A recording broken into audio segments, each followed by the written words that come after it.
सक्छ। जस्तै कुनै बेला बच्चाको टाउको ठुलो भएर या जिउ ठुलो भएर बच्चा नर्मल डेलिभरी गर्न गाह्रो हुन्छ, त्यो बेला बच्चाको टाउको अड्किने समस्या, या त रगत धेरै बग्ने, आमालाई रगत धेरै बग्ने समस्या, या बच्चाले पेटभित्रै केही कारणले गर्दा दिशा सर्काएको समस्या, यो समस्याहरूले गर्दाखेरि पनि सेरेब्रल पल्सी पछि गएर हुनसक्छ।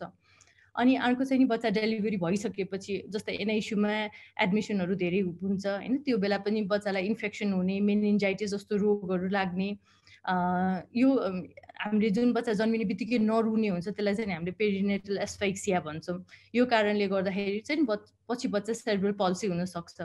अनि यो बच्चाहरू चाहिँ जन्मिसकेपछि पनि कति कारणले, अब जस्तै मेनिन्जाइटिसै भन्ने रोग पनि पछि लाग्न सक्छ, त्यो कारणले पनि सेरेब्रल पल्सी हुन सक्छ। कुनै बच्चा लडेर दिमागमा असर पर्यो, त्यसले गर्दा नि भोलि पर्सि सेरेब्रल पल्सी जस्तो समस्या बच्चालाई आउन सक्छ। यो सबै कारणले गर्दा चाहिँ सेरेब्रल पल्सी भनेको एउटा लेभलमा मात्र डायग्नोज गर्न गाह्रो हुन्छ, किनभने हरेक लेभलमा चाहिँ नि हामीले आमालाई कुराहरू गर्दै बुझाउँदै या हामी कुनै एक्सपर्टहरू डेलिभरी लिने ठाउँमा बसेर त्यस्तो कुराहरूलाई चाहिँ नि हामीले कम गर्न सक्छौँ।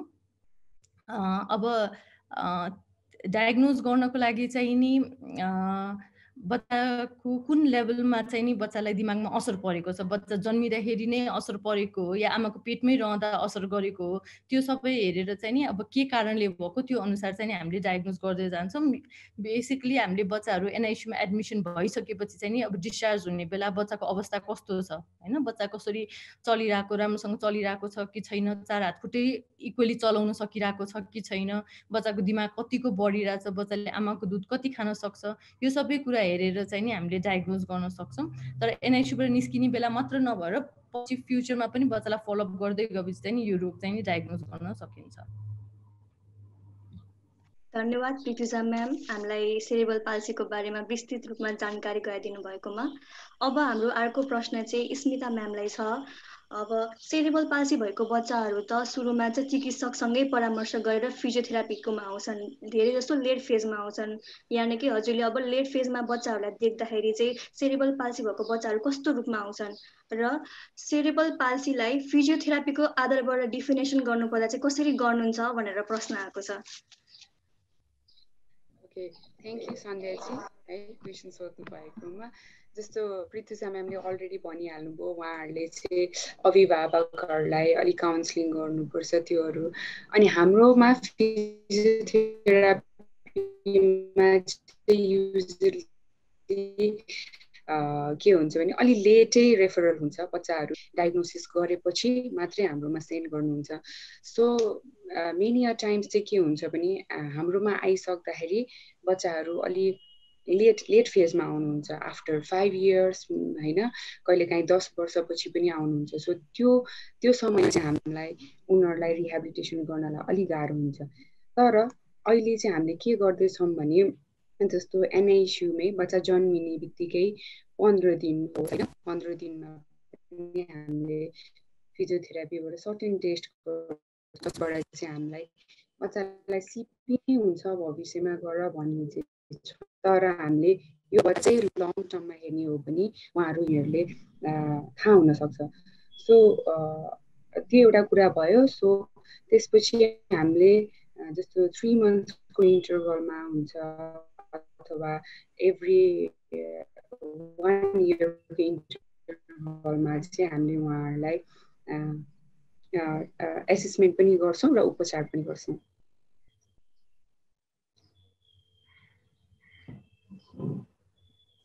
धन्यवाद स्मिता म्याम। अब म अर्को प्रश्न माननीय भोजराज सरलाई पस्किन चाहन्छु।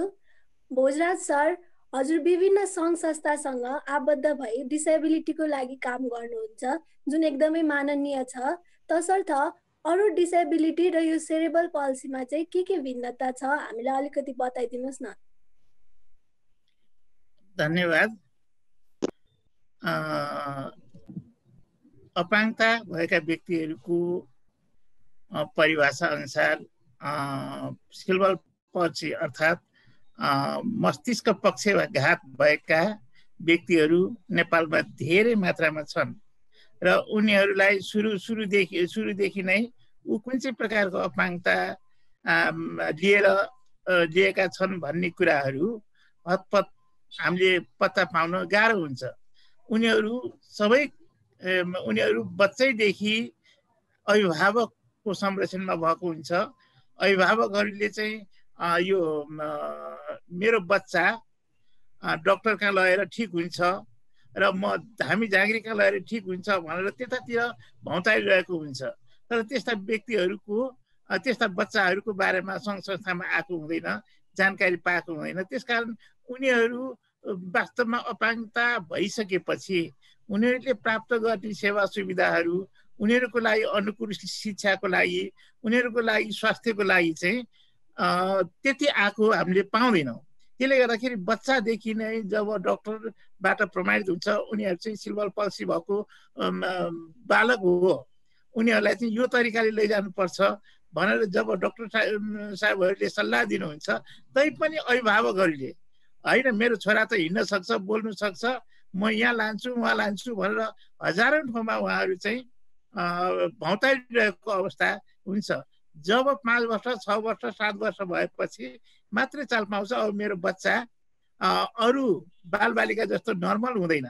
त्यसकारण अब के गर्नु पर्यो भनेर अनि शिक्षामा, स्वास्थ्यमा अनि यस्ता सङ्घ संस्थाहरूमा उहाँहरूको सम्पर्क हुन्छ र सम्पर्क भइसकेपछि नेपालमा यहाँहरूलाई पनि थाहा छ अपाङ्गता अनुकूलको विद्यालय हुँदैन अनि त्यस्तै धेरै मात्रामा नहुने भएको हुनाले उनीहरूलाई पढाउनलाई चाहिँ गाह्रो हुन्छ। सिल्भर सिपी केस भएको बालबालिकाहरूको दिमाग तीक्ष्ण हुन्छ, बोल्नु सक्दैन, सुन्न सक्दैन। उहाँहरूले भनौँ आफ्नो शारीरिक अङ्गहरू पनि आफू खुसी चलाउन सक्दैन, हात खुट्टाहरू सबै समस्या हुन्छ। तर पनि शिक्षकहरूले त्यो बारेमा ज्ञान नहुँदाखेरि, अभिभावकहरूमा ज्ञान नहुँदाखेरि चाहिँ उहाँहरू शिक्षाको उज्यालो घामबाट पनि वञ्चित भइरहेको छ। हाम्रो नेपालको सन्दर्भमा अन्तर्राष्ट्रिय रूपमा हेर्ने हो भने अपाङ्गता मुभमेन्ट हाँक्ने नै सिपी भएका व्यक्तिहरूले हाँकेका छन्। उनीहरूको तीक्ष्ण बुद्धि छ, उनीहरू जहाँ पनि आफ्नो कुराहरू राख्न सक्छन्। तर नेपालमा चाहिँ अझै पनि अरूद्वारा सञ्चालित सङ्घ संस्थामा चाहिँ केही व्यक्तिहरू काम गरेका छन्, तर नेपालमा चाहिँ त्यो अवस्था छैन। र मेरो संस्था इन्डिपेन्डेन्ट लिभिङ सेन्टर ललितपुरमा एकजना सिपी केसका साथी हुनुहुन्छ, बोर्डमा हुनुहुन्छ सुरुदेखि नै। उनी एउटा लिडरको रूपमा काम गरेको छ, तैपनि उनलाई 24 घण्टा सहयोगी सेवा अर्थात् पर्सनल एसिस्टेन्ट चाहिने भएको हुनाले उनीलाई फेरि हामीले त्यो सबै सेवा दिन सकिरहेका छैनौँ। त्यसले गर्दाखेरि नेपालमा भएका मस्तिष्क पक्षघात भएका व्यक्तिहरू अन्य अपाङ्गताको तुलनामा बौद्धिक अपाङ्गता भएका व्यक्तिहरू र उहाँहरू चाहिँ अत्यन्त पछाडि परेको हामीले महसुस गरेका छौँ। र उहाँहरू जब अगाडि आउन सक्नुहुन्न, जब समाजमा स्थापित हुनुहुन्न, तबसम्म न राज्य न परिवार र न समाज कसैले पनि उहाँहरूको आवश्यकतालाई परिपूर्ति गराउनको लागि पहल भएको चाहिँ हामीले महसुस गरेका छैनौँ। त्यसले गर्दाखेरि म एउटा स्मरण गराउन चाहन्छु।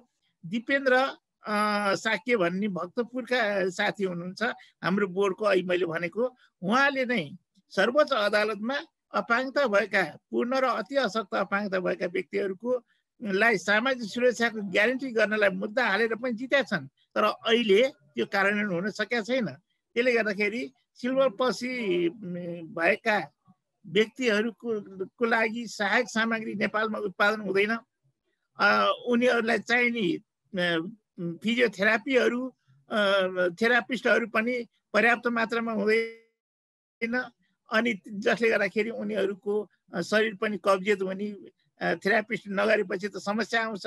त्यसले गर्दाखेरि उहाँहरूको अपाङ्गता भएका व्यक्तिहरू मध्ये शारीरिक अपाङ्गताभित्र उहाँहरू पर्नुहुन्छ र उहाँहरूले आफ्नो भावनालाई कतिपयले नाकले पनि कम्प्युटर चलाएर आफ्नो कुराहरू राख्नुहुन्छ र बोल्ने कोसिस गर्नुहुन्छ, सक्नुहुन्न। त्यसकारण उहाँहरूको आवश्यकतालाई चाहिँ अध्ययन गरेर उहाँहरूको अनुकूलको शिक्षा दिने हो भने उहाँहरूको भविष्य उज्जवल छ। तर नेपालमा त्यो अझै पनि एकदम कठिनाइको रूपमा राज्य, परिवार र समाजले लिएको छ। र उहाँहरू घरभित्रबाट बाहिर निस्कन सक्ने अवस्था अहिले पनि सृजना भएको छैन।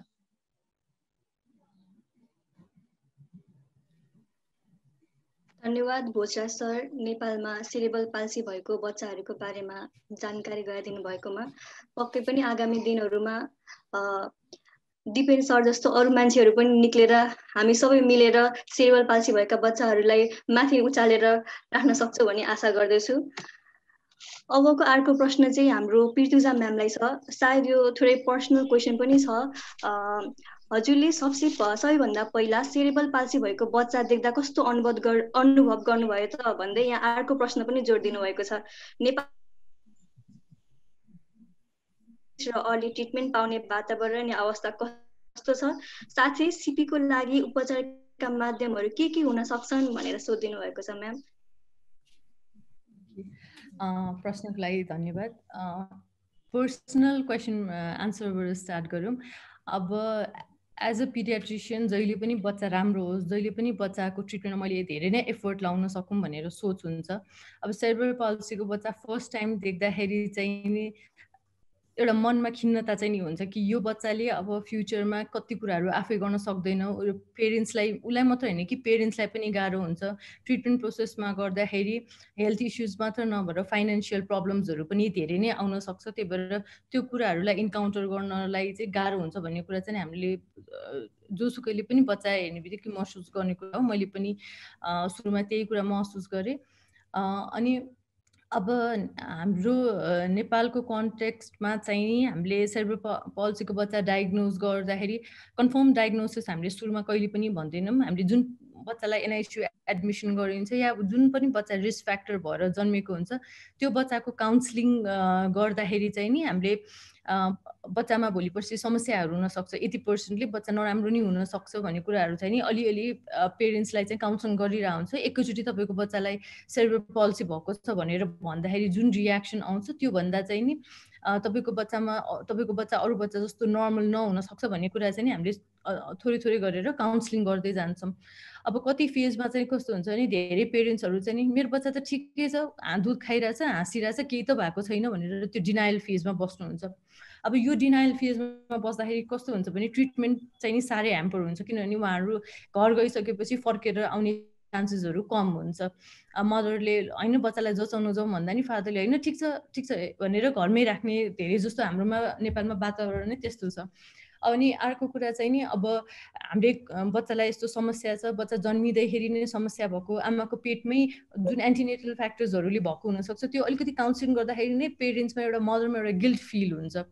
त्यो गिल्टलाई कम गराउनलाई चाहिँ नि काउन्सिलिङमा हामीले मदरलाई उहाँले गर्दा भएको होइन कि यो चाहिँ नि यस्तो प्रोसेसमा भइराख्ने कुराहरू हो, यो चाहिँ नि एउटा रिस्क फ्याक्टरको रूपमा तपाईँको बच्चाको अगाडि प्रेजेन्ट भएको छ भनेर कुरा चाहिँ नि हामीले काउन्सिलिङमा भन्दै जान्छौँ। अब डायग्नोसिस र नेपालको कन्टेक्स्टमा चाहिँ नि फर्स्ट कुरा मैले भने कि एउटा डिनायल फेज भएर ट्रिटमेन्ट बिचमा हल्ट हुन्छ, ह्याम्पर हुन्छ, त्यो कन्टिन्यू हुन पाउँदैन।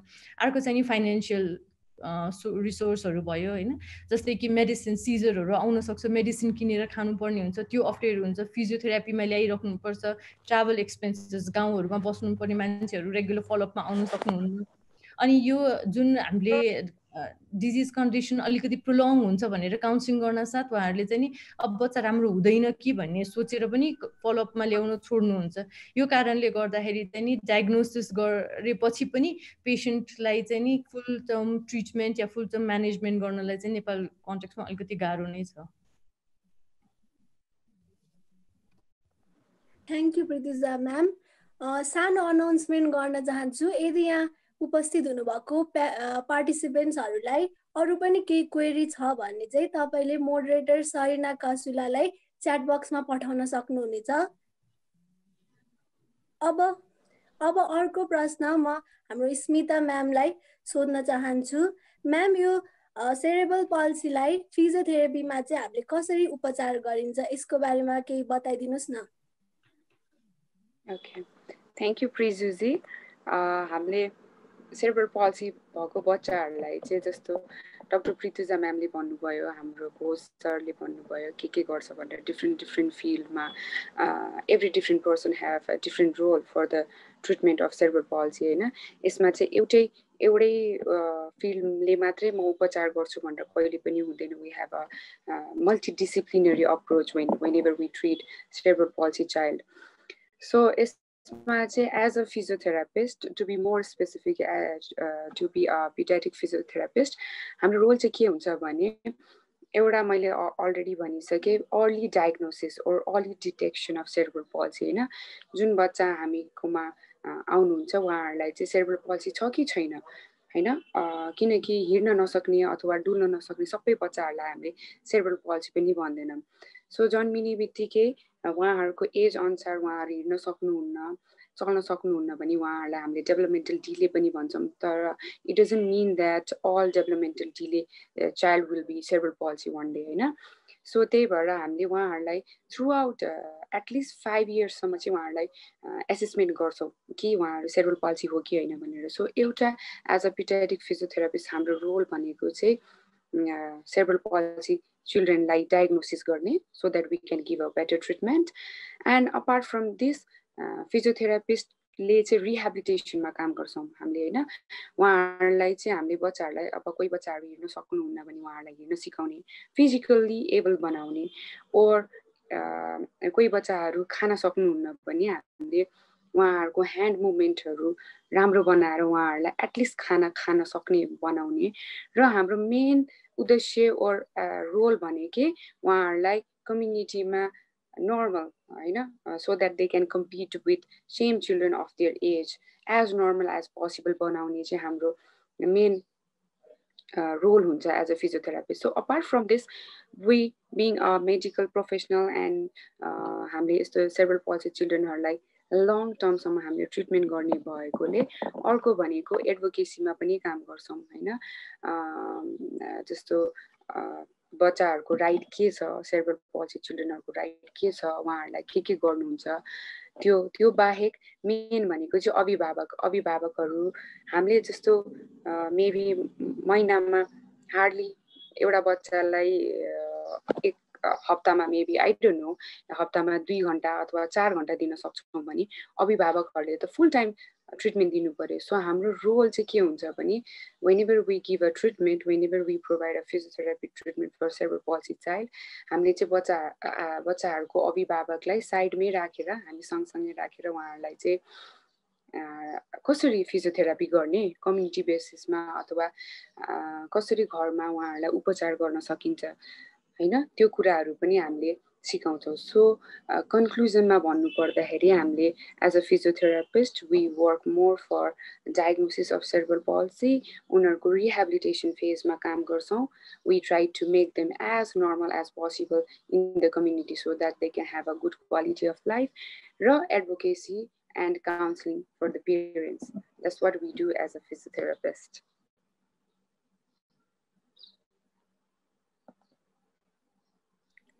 धन्यवाद स्मिता म्याम. हामीलाई फिजियोथेरापीको तर्फबाट सेरेब्रल पाल्सी भएका बच्चाहरूको लागि उपचारका विधिहरू बताइदिनु भएकोमा र fit care functional intensive therapy for cerebral palsy चिल्ड्रेनले पनि सेरेब्रल पाल्सी भएको बच्चाहरूलाई धेरै नै सहयोग पुर्याएको छ.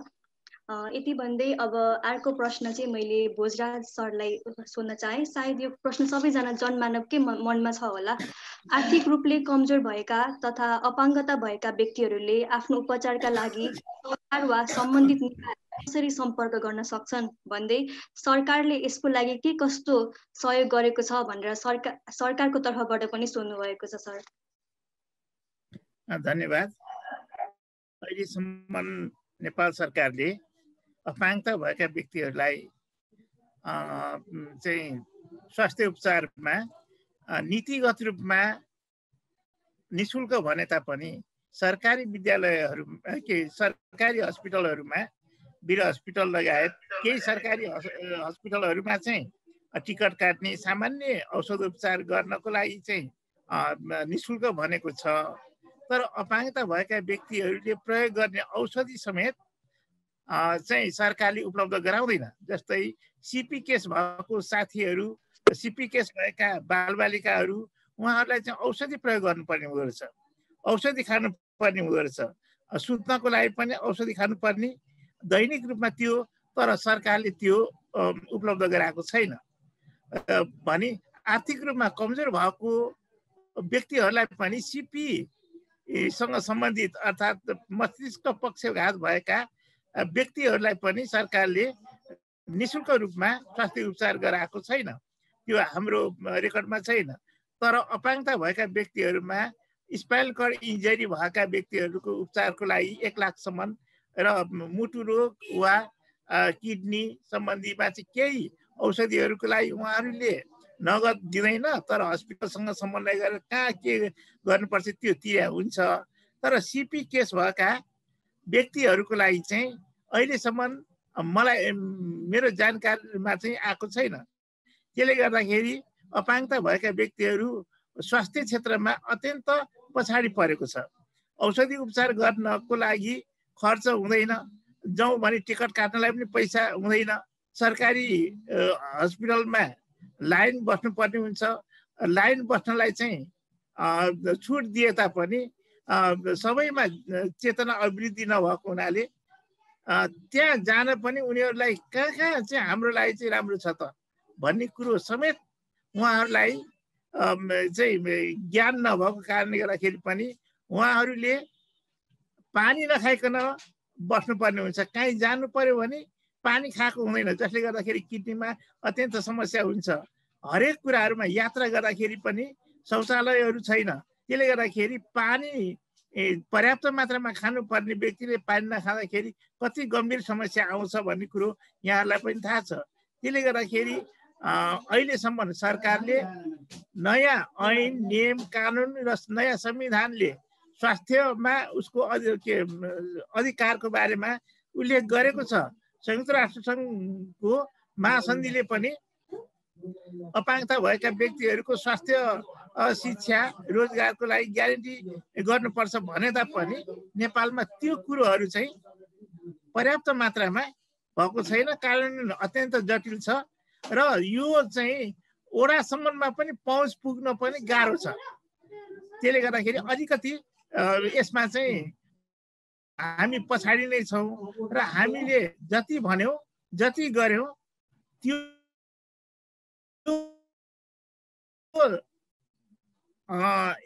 कर्मचारीहरूसँग हामीलाई गयो, कन्भिन्स भइसकेपछि फ्याट्ट सरुवा भएर फेरि अर्को आउँछन्। सरुवा भएर फेरि उहाँलाई कन्भिन्स गर्दै जाँदाखेरि चाहिँ हामी एकदम यो के भन्छ भुमरीमा परे जस्तो छौँ। त्यसले गर्दाखेरि अहिलेसम्म सरकारले दिनुपर्ने स्वास्थ्य सम्बन्धी सेवा सुविधाहरू छैन। जस्तै फिजियोथेरापिस्ट अनिवार्य छ, उनीहरूलाई फिजियो गर्नुपर्छ। अनि त्यो फिजियोको बारेमा पनि फिजियोथेरापिस्टहरू पनि पर्याप्त मात्रा नहुँदाखेरि उनीहरूको शरीरमा जुन अप्ठ्यारो आएको छ, त्यसले गर्दाखेरि फिजियोथेरापिस्टहरूको माग पनि भइरहँदा त्यो माग पनि पूर्ति भएको चाहिँ छैन।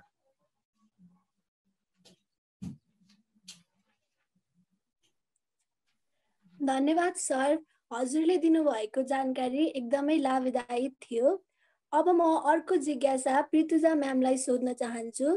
म्याम, अघि हजुरले भन्नुभएको जस्तै एनआइसियुमा बच्चा त्यहाँनिर ट्रिटमेन्ट भइसकेपछि त्यो चाहिँ एज अ रिस्क फ्याक्टर जस्तो हुन्छ है। अनि एनआइसियुमा ट्रिटमेन्ट गरे पश्चात सेरेब्रल पाल्सी हुन सक्छ भनेर हामीले फ्यामिली मेम्बरहरूलाई काउन्सिलिङ गरे पनि फलोअप आउने नआउने सिनेरियो चाहिँ कस्तो रहेको छ, यसको बारेमा केही बताइदिनुहोस् न। प्रश्नको लागि धन्यवाद। अब मैले अघि पनि भने कि एनआइसियुमा एडमिसन भएपछि बच्चाहरूमा चाहिँ नि कति कम्प्लिकेसनहरू आइरहेको हुन्छ होइन। जस्तै बच्चाको आन्द्रामा समस्या, मुटुमा समस्या, दिमागमै समस्या, बच्चा जन्मिँदाखेरि नरुने समस्या। यो गर्दाखेरि चाहिँ बच्चा भोलि पर्सि यो एस्फाइक्सियाले गर्दा, इन्फेक्सन्सहरूले गर्दा भोलि पर्सि बच्चा सेरेब्रल पाल्सी डेभलप गर्न सक्छ। अब यो कुराहरू हामीले काउन्सिलिङ गरिरहेको हुन्छ कि पेरेन्ट्सलाई चाहिँ नि अब बच्चालाई हामीले मेडिसिन बाहेक, बच्चालाई अहिलेको ट्रिटमेन्ट बाहेक फ्युचरमा अरू पनि ट्रिटमेन्टहरू चाहिन्छ। जस्तै कि फिजियोथेरापी चाहिन्छ, मेबी उसको सुन्ने क्षमता, देख्ने क्षमतामा केही समस्याहरू आउन सक्छ, त्यो अनुसार हामीले उपचार गर्दै जानुपर्छ भनेर हामीले सुरुमा नै काउन्सिलिङ गर्दाखेरि पनि कति पेरेन्ट्सहरू चाहिँ नि फलोअपमा आउन नखोज्नुको कारण एक त एनआइसियुमा बसिसकेपछिको खर्च एकदमै धेरै हुन्छ। एनआइसियु चार्ज भनेको आइसियु चार्ज भनेको धेरै हुन्छ। अनि अघि भोजराज सरले भनेको जस्तो हाम्रो सेरेब्रल पाल्सी डेभलप गर्ने बच्चा या एनआइसियुमा बस्ने बच्चाहरूलाई चाहिँ नि कुनै पनि फाइनेन्सियल सपोर्टहरू चाहिँ नि छैन। त्यही कारणले गर्दाखेरि एक त यति धेरै खर्च भइसक्यो, त्यसमाथि जुन बच्चा राम्रो हुँदैन जस्तो भनेर कुरा गरिसकेपछि चाहिँ नि अब यो बच्चा राम्रो हुँदैन, अब किन उपचार गर्ने भनेर फलोअपमा आउने चान्सेस चाहिँ नि धेरै नै कम हुन्छ।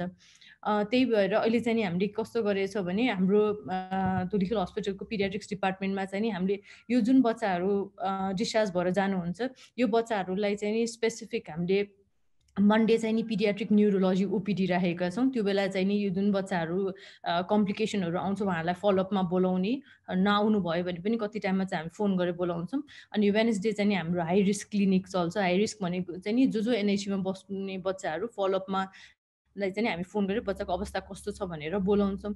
अनि अघि स्मिता म्यामले भनेको जस्तो कि फिजियोथेरापीमा चाहिँ नि रिफरल अलिकति कम हुन्छ या त अलिकति लेट हुन्छ, त्यसले गर्दाखेरि चाहिँ नि कति टाइममा ट्रिटमेन्ट गर्न अलिकति गाह्रो हुन्छ भन्नुभयो। यो प्रब्लमलाई सल्भ गर्नलाई पनि हामीले यो मन्डे र वेडनेसडे चाहिँ नि यो बच्चाहरूलाई फोकस गरेर राखेको। कति टाइममा राख्दाखेरि हामीले अब पेसेन्ट फलोअपमा नआउँदाखेरि हामी फोन गरेर सोद्धाखेरि चाहिँ नि होइन डाक्टर साहब अब बच्चा कामेको कामै छ, उठ्दैन, बच्चा राम्रोसँग दुध पनि खाँदैन, त्यही भएर अब हामी त अब बच्चालाई यतिकै छोडिदिन्छौँ होइन। कति टाइममा चाहिँ नि डाक्टर साहब खर्च धेरै, त्यहाँसम्म आउनुपर्छ, फर्किनु पर्यो, आमालाई पनि ल्याउनु पर्यो, यस्तो यो ट्राभल ट्रान्सपोर्टको कुराहरू, फाइनेन्सियल इस्युजहरू, फ्यामिली इस्युजहरू देखाएर पनि धेरैजना फलोअपमा चाहिँ नि ल्याकिङ हुनुहुन्छ। तर हामीले चाहिँ नि जो ल्याकिङमा हुनुहुन्छ उहाँहरूलाई चाहिँ नि फोन गरेर या कुनै यो दिनमा चाहिँ हामी स्पेसिफिक ट्रिटमेन्ट दिन्छौँ, यो दिन चाहिँ फिजियोथेरापी पनि अभाइलेबल हुनुहुन्छ। हामीले फिजियोथेरापी डिपार्टमेन्टसँग कोअर्डिनेट गरेर चाहिँ नि युजली त्यो बच्चाहरूलाई चाहिँ नि फलोअपमा ल्याउन चाहिँ हामीले कोसिस गरिरहेछौँ। धन्यवाद। धन्यवाद ज्योतिषा म्याम। यो कोरोनाको महामारी भएको बेलामा अब फलोअप घटिरहेको कुरा त हामी सबलाई विगतै छ।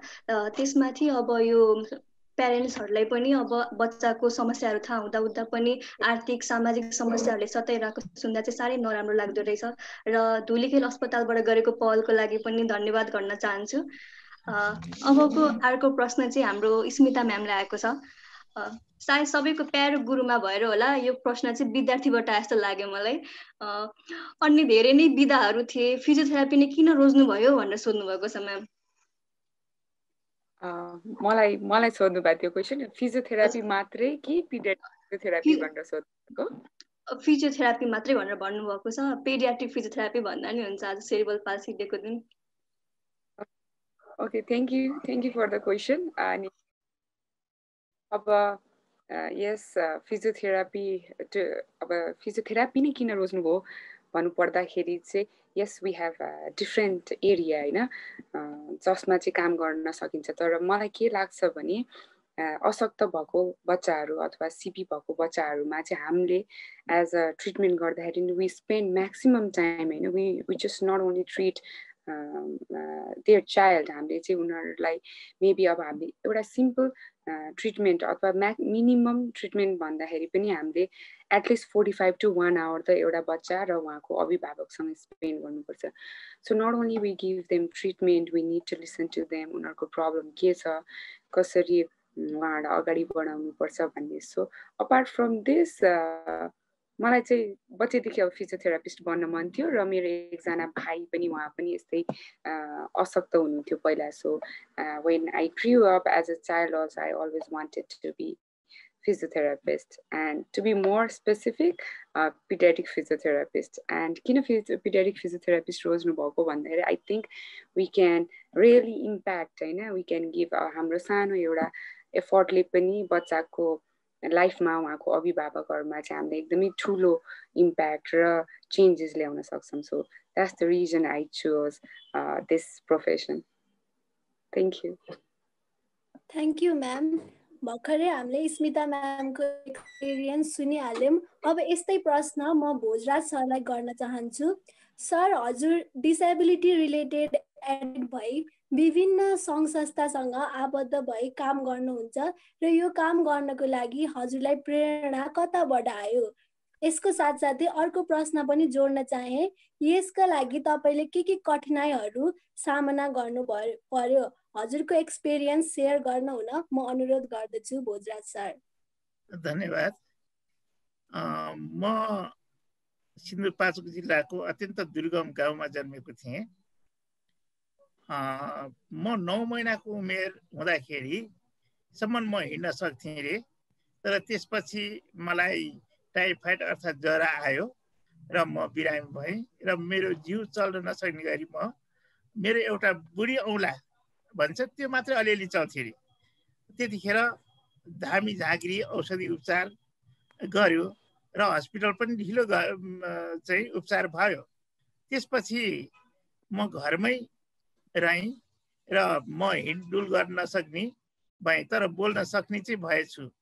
र गाउँमा भएको मेरो घरमा चाहिँ अलिकति माझ पर्ने भएको हुनाले विभिन्न उच्च स्तरको मानिसहरू पनि आएर बस्ने र म बच्चा भएको हुनाले बुवा आमाहरूसँग पनि चाहिँ भेटघाट हुँदाखेरि कसैले धामी झाँक्री लाउनु पर्ने, कसैले उपचार गर्नुपर्ने भन्दै म 15 वर्षको उमेर पुगेपछि मात्रै मैले स्कुल भर्ना गर्नको लागि म आफैले सङ्घर्ष गरेँ।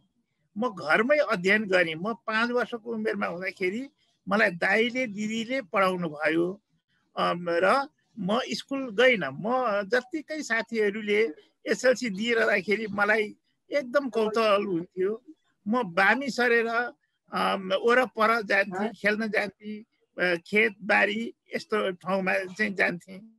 तर साथीहरूले किताब बोकेर अनि ओहोर दोहोर मेरै घरको बाटोमा ओहोर दोहोर गरिरहँदाखेरि मलाई अत्यन्त पीडा हुन्थ्यो र मलाई धेरै साथीहरूले, धेरै अग्रजहरूले कसैले स्वेटर बुन्ने तालिम सिक भन्थे, कसैले लेखनदास बन भन्थे, कसैले हलो जुवा बनाऊ भन्थे, कसैले चित्रफुङ्गा भनौँ डोको नाङ्लो बुन भनेर भन्थे। तर मैले अन्तिममा मैले चाहिँ शिक्षा नै महत्त्वपूर्ण कुरा हो भनेर म चाहिँ 2041 सालमा करिब 9 किलोमिटरको दूरीमा रहेको स्कुलमा म बामी सरेर म आएँ, स्कुलमा भर्ना हुन आएँ र त्यहाँ 2-3 दिनको प्रयासपछि मैले त्यहाँ कोठा आफन्त कहाँ बसेर चाहिँ पढ्नलाई सुरु गरेँ। त्यतिखेर म के व्हिलचेयर भन्ने नामै थिएन, मैले सुनेको थिइनँ। स्कुलमा जब मैले पढ्न सुरु गरेँ, स्कुलमा पनि राम्रै भनौँ म 8 क्लासमा भर्ना भएर 8 क्लासबाट राम्रोसँग शिक्षा लिएर चाहिँ मैले एसएलसी 2044 सालमा पास गरेँ। र त्यतिखेरको अवस्थामा चाहिँ अपाङ्गता भएका व्यक्तिहरू धेरै त छन्, तर कहाँ छन् भन्ने कुरो म आफैलाई पनि कोही साथीहरू भेटघाट हुँदाखेरि पनि एकदम लाज हुन्थ्यो। बोल्न कुरा गर्न पनि अप्ठ्यारो लाग्थ्यो, समाजको डर हुन्थ्यो र अपाङ्गता भनेर आफूलाई स्वीकार्न पनि गाह्रो हुन्थ्यो। त्यस्तै सिलसिलामा मैले शङ्करदेव क्याम्पसमा 45-47 सालमा मैले पढ्न सुरु गरेँ।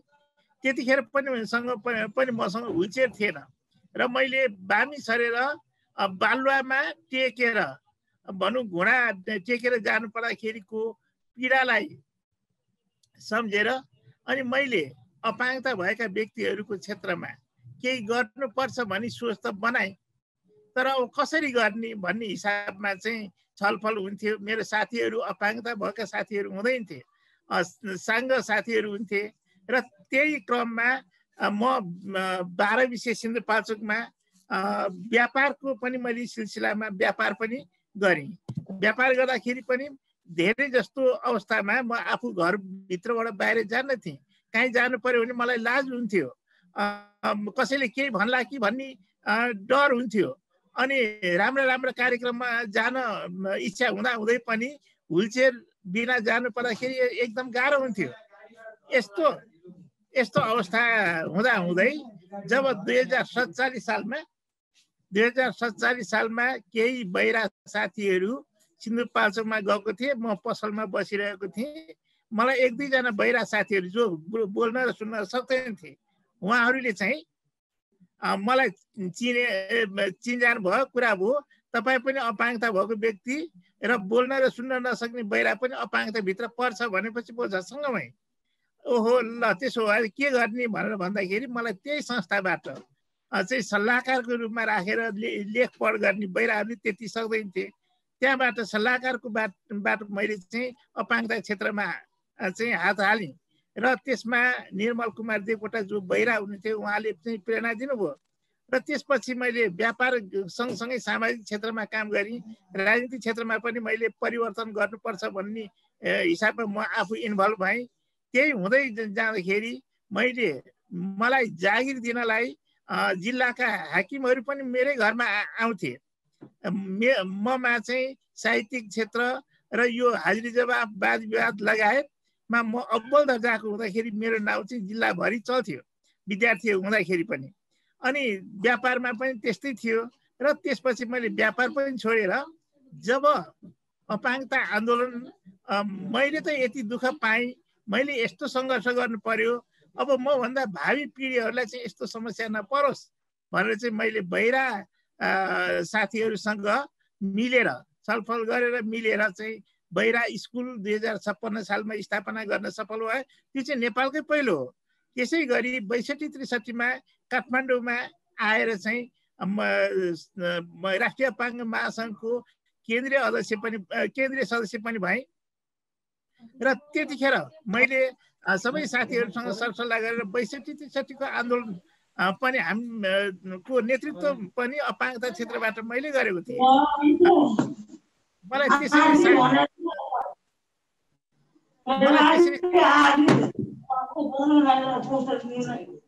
हेलो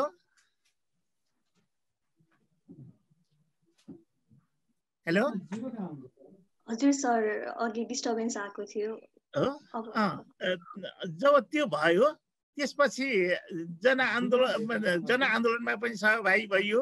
प्रहरीहरूको भनौँ यो निषेधाज्ञा भन्छ नि, कर्फ्यू तोड्ने काममा पनि म इन्भल्भ भएँ र त्यसपछि प्रहरीले समाउँदै थियो। त्यति नै खेर फेरि नेपालमा एकजना म जस्तै साथी, जहाँ चाहिँ अत्यन्त दुर्गम ठाउँको नेपालगञ्जका साथी कृष्ण गौतम, उहाँ चाहिँ जापानबाट चाहिँ पढेर फर्कनु भयो र फर्कने क्रममा उहाँले चाहिँ इन्डिपेन्डेन्ट लिभिङ कन्सेप्ट लिएर आउनुभयो र त्यो कन्सेप्ट नेपालमा साङ्ग व्यक्तिहरूले पनि स्वीकार नगरेको अवस्थामा उहाँले त्यसमा चाहिँ मलाई कन्भिन्स गर्नु भएर मैले सन् 2006 देखि नेपालमा अपाङ्गता भएका व्यक्तिहरू पनि इन्डिपेन्डेन्ट हुन सक्छन् र उनीहरू चाहिँ जतिसुकै प्रोफाउन्ड होस् उहाँहरू चाहिँ आउनुपर्छ भनिसकेपछि हामीले एउटा सम्मेलन गर्यौँ। अन्तर्राष्ट्रिय सम्मेलन गरेपछि सिपी केसका साथीहरूलाई पनि ल्यायौँ। त्यो ल्याइसकेपछि अहिले हामीले सिपी केसका भएका मस्तिष्क पक्षघात भएका साथीहरू धेरै हामीसँग इन्भल्भ हुनुहुन्छ र नाकले लेख्ने एकजना दर्शन केसी पनि हाम्रो साथमा छन्।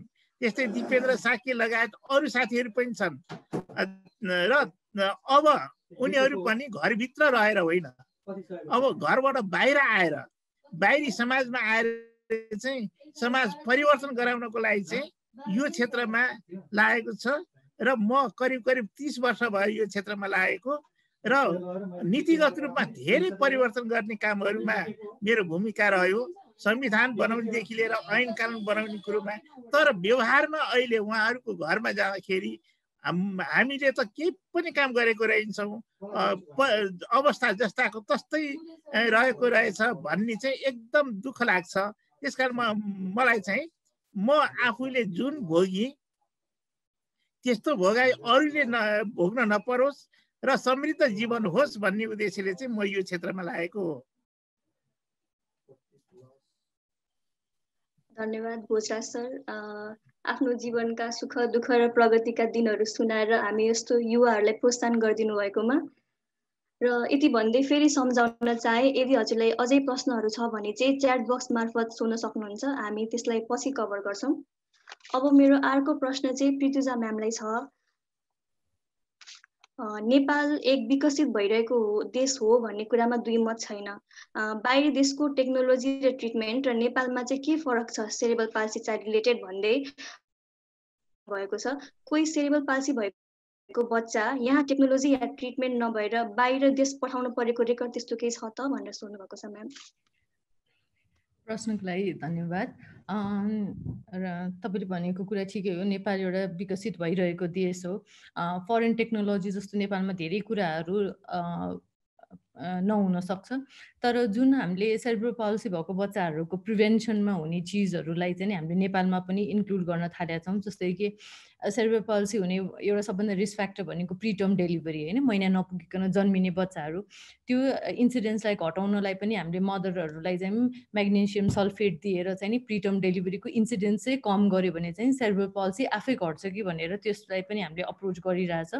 अर्को चाहिँ नि अहिले हाम्रो हस्पिटलमा यो चाहिँ नि हाम्रो लागि एउटा प्राउडको कुरा हो कि धुलीखेल हस्पिटलमा first time hypothermic cooling machine चाहिँ नि छ होइन। हामीले हाइपोथर्मिक कुलिङ मेसिन युज गरिरहेछौँ। अनि यो हाइपोथर्मिक कुलिङ मेसिन चाहिँ नि जुन बच्चाहरू डेलिभरी रुममा या त सिजरियन सेक्सन गरेपछि चाहिँ नि रोको हुँदैन, यो बच्चा यो बाहिरबाट आएको बच्चा पनि 6 घन्टाभन्दा अगाडि नै आउनुभयो भने चाहिँ नि हामीले यो बच्चाहरूलाई हाइपोथर्मिक कुलिङ मेसिनमा चाहिँ नि 3 दिनसम्म राख्छौँ, कमसेकम 72 घन्टासम्म राख्छौँ। अनि यो हाइपोथर्मिक कुलिङ मेसिनमा चाहिँ नि बच्चालाई 6 घन्टाभित्र राख्न सक्यो भने चाहिँ सेरेब्रल पाल्सीको इन्सिडेन्स घट्छ। अब यो मेसिन चाहिँ नि पहिला फरेन कन्ट्रिजहरूमा मात्र अभाइलेबल भएको कारणले चाहिँ नि डेलिभरी गर्ने प्रोसेसमै कम्प्लिकेसन आयो भने चाहिँ नि अब विदेश जानु पर्दैन, अब नेपालमै हाइपोथर्मिक कुलिङबाट ट्रिटमेन्ट पनि हुनसक्छ, एउटा प्रिटर्मको इन्सिडेन्स घटाउन सकिन्छ। अर्को चाहिँ नि अब पछिको जुन हामीले रिहेबिलिटेसन गर्नुपर्ने कुराहरूमा छ, यसमा चाहिँ नि अब हामीले फिजियोथेरापी, मेरो विचारमा हाम्रो नेपालको फिजियोथेरापिस्टहरू पनि एकदमै राम्रो हुनुहुन्छ। हाम्रो हस्पिटलको पिडियाट्रिक फिजियोथेरापिस्ट पनि एकदमै केपेबल हुनुहुन्छ। त्यही कारणले अब फर्स्ट भनेकै पिडियाट्रिक फिजियोथेरापिस्ट या फिजियोथेरापिस्टको हेल्प चाहिन्छ। अर्को चाहिँ नि यो जुन भिजन हियरिङ असिस्ट गर्नलाई पनि हाम्रो हस्पिटलमा सबै फेसिलिटिजहरू अभाइलेबल छ।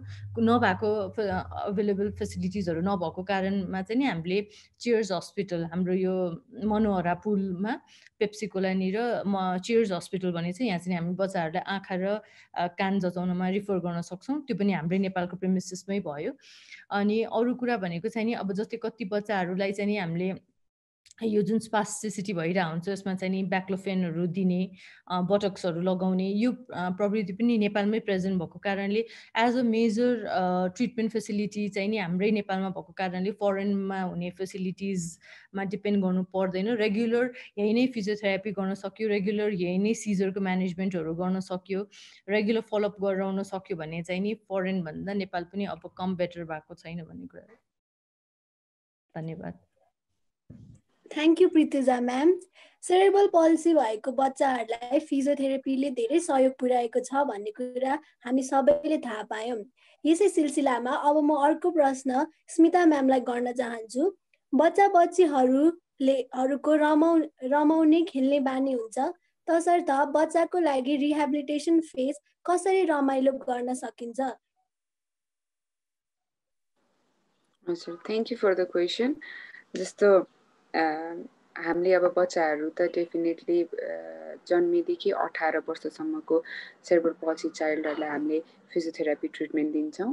र तपाईँले भन्नुभयो जस्तै there are certain physiotherapy technique which is based on play, so we called it as play therapy as well, हैन। सो हामीले बच्चाहरूलाई राखेर अब हिँडाउनु छ भने उहाँहरूलाई हिँडाउने मात्रै होइन, अब त्यस्तो गर्न थाल्यो भने चाहिँ के हुन्छ भने एउटा त हामी उनीहरूको अगाडि जाने बित्तिकै व्हाइट कोड देखेर उनीहरू यति रोइदिन्छ हैन। सो 1 घन्टाको ट्रिटमेन्ट गर्नु पर्यो भने it will take maybe 2 hours for us just to console the child हैन। सो त्यसमा पनि टाइम जान्छ। So as a therapist we need to be child, अनि हामी आफै नै बच्चा जस्तो बिहेभ गर्नुपर्छ उनीहरूको अगाडि। सो त्यो एउटा कुरा भयो। त्यो बाहेक चाहिँ यस फिजियोथेरापीमा we modify our treatment हैन। हामीले प्ले थेरापी भन्छ जसमा चाहिँ we create a home environment, पुरै फिजियोथेरापी डिपार्टमेन्टलाई नै हामीले खेलाउनाले जुन चाहिँ बच्चाहरू सिपी बच्चाहरूको एबिलिटी अनुसार, जस्तो फर एक्जाम्पल कोही बच्चाहरू देख्न सक्नुहुन्न, भिजनको प्रब्लम छ, कोही बच्चाहरू चाहिँ सुन्न सक्नुहुन्न भने उहाँहरूलाई उहाँहरूको टच उहाँहरूले फिल गर्न सक्नुहुन्छ हैन। टच फिल गर्न सक्नुहुन्छ भने त्यस्तो खालको टोइजहरू युज गर्ने जुनले चाहिँ उहाँहरूलाई राम्रो फिल होस् हैन, त्यस्तो गर्ने। कोही बच्चाहरू चाहिँ सुन्न पनि सक्नुहुन्छ, देख्न पनि सक्नुहुन्छ तर कन्सन्ट्रेट गर्न सक्नुहुन्न। जस्तो मैले बच्चाहरूलाई ल तपाईँ एउटा खुट्टा अगाडि बढाउनुहोस् त भनेर भन्यो भने त they are not able to obey my command होइन। उहाँहरूले हेर्न चाहिँ सक्नुहुन्छ तर मैले के भनिरहेको छु भर्बली उहाँहरूले मैले भनेको इन्स्ट्रक्सन त definitely they could not obey that. So त्यस्तो बेला चाहिँ what we do एकजना फिजियोथेरापिस्ट र अर्को फिजियोथेरापिस्ट हुनु नभनी पनि मदरहरू अथवा त्यो बच्चाको सिब्लिङ्सहरू को हुनुहुन्छ सँगै उहाँहरूसँग बसेर हामीले खेल्छौँ पहिला होइन। सपोज उहाँहरूलाई हिँडाउनु छ अथवा खुट्टा चलाउनु छ भने उहाँहरूको अगाडि फुटबल खेले जस्तो गरेर देखाउने। सो त्यो भएपछि सर्टेन टाइमपछि के हुन्छ नि बच्चाहरूलाई आफैलाई नै उहाँहरूलाई पनि ओहो म पनि खेल्नुपर्छ होइन, this is not a part of my treatment, this is a play भन्ने जस्तो फिल हुन्छ। सो त्यसरी चाहिँ हामीले we try to modify our treatment. एउटा चाहिँ प्ले थेरापी गरेर गर्छ। धेरै कुरा चाहिँ we don't just talk verbally होइन। बच्चाले यो गर्नु अथवा अभिभावकहरूलाई पनि ट्रिटमेन्ट गर्दाखेरि हामीले उहाँहरूलाई तपाईँ बच्चालाई उठाउनुहोस् अथवा तपाईँ बच्चालाई हिँडाउनुहोस् भनेर इन्स्ट्रक्सन गर्दैनौँ। जस्तो कुनै बच्चालाई बस्न सक्दैन, बसेको ठाउँबाट उठ्न सक्दैन पनि हामीले चाहिँ उहाँहरूलाई कसरी गराउने भन्दाखेरि अब कुनै सामानहरू कुनै बलहरू उहाँहरूलाई जुन खेल्ने कुरा मनपर्छ त्यो चाहिँ माथि अलिकति उहाँहरूको कपबोर्डको माथि अथवा बेडको माथि त्यस्तो राखिदिएर उहाँहरूलाई खेलाउनु होइन। त्यो भयो भने बच्चाहरूलाई के लाग्छ भने okay I am just playing it भन्ने भएर उहाँहरूले एकदम इन्जोय पनि गर्नुहुन्छ and they don't feel like we are doing physiotherapy treatment भनेर। सो फिजियोथेरापी ट्रिटमेन्ट गर्दाखेरि चाहिँ rather than giving passive physiotherapy treatment होइन हामीले चाहिँ प्ले थेरापी गर्नुपर्छ। र जस्तो दिनकै दैनिक जीवनमा बच्चाहरूले के गर्नुहुन्छ उहाँहरूको काम भनेको कोही बच्चाहरूले ब्रस गर्न सक्नुहुन्न, कोही बच्चाहरूले आफ्नो कपाल कोर्न सक्नुहुन्न, कोही बच्चाहरू 16 वर्षको भइसक्नुहुन्छ तर आफ्नो हाइजिन मेन्टेन गर्न सक्नुहुन्न, लुगाहरू लाउन सक्नुहुन्न भने त्यसलाई नै फोकस गर्ने। तर कसरी के भने अब एकदम सिम्पल फर्ममा पेरेन्ट्सले पनि बुझ्नुहोस् र फिजियोथेरापी ट्रिटमेन्ट पनि होस् भनेर। So we can incorporate their siblings होइन फ्रेन्डहरू पेरेन्ट्सलाई नै ट्रिटमेन्ट गरेर। So in a group therapy also we can modify our physiotherapy treatment so that it will be much more effective for children and they can enjoy it. Thank you. धन्यवाद Smita ma'am. Rehabilitation फेजमा बच्चाहरूलाई सोचेर play therapy ल्याएर रिहेबिलिटेसनलाई अझै fulfil गराउनु भएकोमा। र अब अर्को प्रश्न चाहिँ हाम्रो भोजराज सरलाई छ। आजको दिनमा हजुरले गर्नुभएको काम प्रेरणामूलक नै छ तर सबै कुरा मिलेको चाहिँ पक्कै पनि छैन होला। त्यसैले अपाङ्गतालाई सहज गराउनका लागि भोलिका दिनमा के परिवर्तन आउनु पर्दछ? सरकार, एनजिओ र शिक्षा प्रणालीमा के कस्तो परिवर्तन भएको हेर्न चाहनुहुन्छ भन्दै हजुरको भविष्यको सपना सोध्दै हुनुहुन्छ। धन्यवाद। हामीले नेपाली अपाङ्गता भएका व्यक्तिहरू पनि इन्डिपेन्डेन्ट लिभिङ गर्न सकुन् भन्ने उद्देश्यका साथ हामी अगाडि बढिरहेका छौँ। र अपाङ्गता भएका व्यक्तिहरू बिरामी होइन, उनीहरू चाहिँ एउटा भनौँ स्वस्थ व्यक्तिहरू नै हुन्छन् र उनीहरूको लागि चाहिने आवश्यक पूर्वाधारहरू राज्यले व्यवस्थापन गर्नुपर्ने हुन्छ। भौतिक संरचनाहरू नीतिगत रूपमा चाहिँ उनीहरूले पाउने सेवा सुविधाहरू सबै राज्यले जिम्मा लिनुपर्ने हुन्छ र यसको साथमा परिवारले पनि साथ दिनुपर्ने हुन्छ भने समाजले पनि यसलाई चाहिँ सहस्र स्वीकार गर्नुपर्ने हुन्छ। हामीले परिकल्पना गरेको समाज कस्तो होस् जहाँ अपाङ्गता भएका व्यक्ति हुनुहुन्छ जो पूर्ण र अति अशक्त हुनुहुन्छ, उहाँहरू पनि समाजको एउटा अभिन्न अङ्ग हुन् र उनीहरू समाजमा स्थापित हुनको लागि सबैभन्दा पहिला त उहाँहरूलाई सहायक सामग्रीको आवश्यक पर्दछ। तर सहायक सामग्री प्राप्त गरिसकेपछि उहाँहरू आफै सहायक सामग्री बस्नलाई कठिन हुने भएको हुनाले सहयोगी सेवाको व्यवस्था राज्यले गर्नुपर्छ। सहयोगी सेवा र सहायक सामग्री मात्र भएर पुग्दैन, उनी हिँड्ने बाटाहरू अपाङ्गता मैत्री हुनुपर्छ। सबै बाटाघाटा पुल पुलेसा सबै नै अपाङ्गता मैत्री अर्थात् सबैको लागि युनिभर्सल डिजाइनमा भएको हामी हेर्न चाहन्छौँ। त्यसपछि राज्यले अपाङ्गता भएका व्यक्तिलाई चाहिँ सामाजिक सुरक्षा भत्ता भन्दा पहिला रोजगारीको प्रबन्ध गर्नुपर्छ।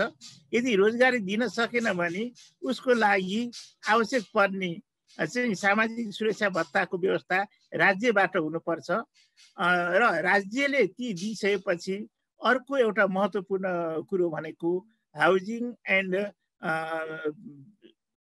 यो प्रविधि हुन्छ नि, घर आवास र प्रविधिको पनि उसलाई व्यवस्था गर्नुपर्ने हुन्छ। यदि 5-6 वटा तत्त्वहरूको लागि चाहिँ हामी सङ्घर्षरत छौँ र हामी अगाडि बढेका छौँ। अर्को कुरो, हामीले यी कुराहरू प्राप्त गर्नको लागि स्थानीय तह, प्रदेश र सङ्घ भन्ने 3टा सरकार छ नेपालमा। यी 3टा सरकारहरू बीचमा स्थानीय तह प्रदेशले 25% को जिम्मेवारी, प्रदेश सरकारले 25% को जिम्मेवारी र 50% चाहिँ सङ्घ केन्द्रीय सरकारले चाहिँ जिम्मेवारी लिनुपर्छ। यो चाहिँ जिम्मेवारी आर्थिक रूपमा मात्रै होइन, सबै कुरो। अनि त्यसमा चाहिँ कस्तो हुन्छ नि, एकजना व्यक्तिलाई मस्तिष्क पक्षघात भएका व्यक्ति छन्, उनलाई चाहिँ स्पेसल व्हिलचेयर ल्याउनु पर्यो। त्यो व्हिलचेयर चाहिँ 1 लाख रुपियाँ पर्यो भने स्थानीय तहले 25,000 रुपियाँ दिनु पर्यो, 25,000 रुपियाँ प्रदेश सरकारले दिनु पर्यो र 50,000 रुपियाँ चाहिँ केन्द्रीय सरकारले दिनु पर्यो। अनि 1 लाख हुन्छ। 1 लाख भनेपछि 100% चाहिँ उसले सेवा पाउने हुन्छ। यसको लागि पनि हामीले एडभोकेसी गरिरहेको छौँ र यसमा आइएनजिओले नेपालमा अपाङ्गता भएका व्यक्तिहरूको क्षेत्रमा लगानी चाहिँ कम छ।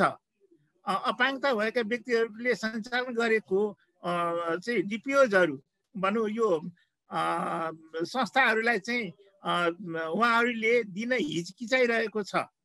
त्यसले गर्दाखेरि जसको सवाल उसको नेतृत्व भन्ने उद्देश्यलाई पुरा गर्नको लागि पनि एनजिओबाट पनि उनीहरूलाई चाहिँ उनीहरूको आवश्यकतालाई महसुस गरेर चाहिँ कार्यक्रमहरू बनाउनु पर्ने हुन्छ र त्यो कार्यक्रमहरूलाई कार्यान्वयन गराउन फेरि अपाङ्गता भएका व्यक्ति मात्रै नभएर साङ्ग व्यक्ति पनि, जो हामी चाहिँ समन्वय गर्छौँ।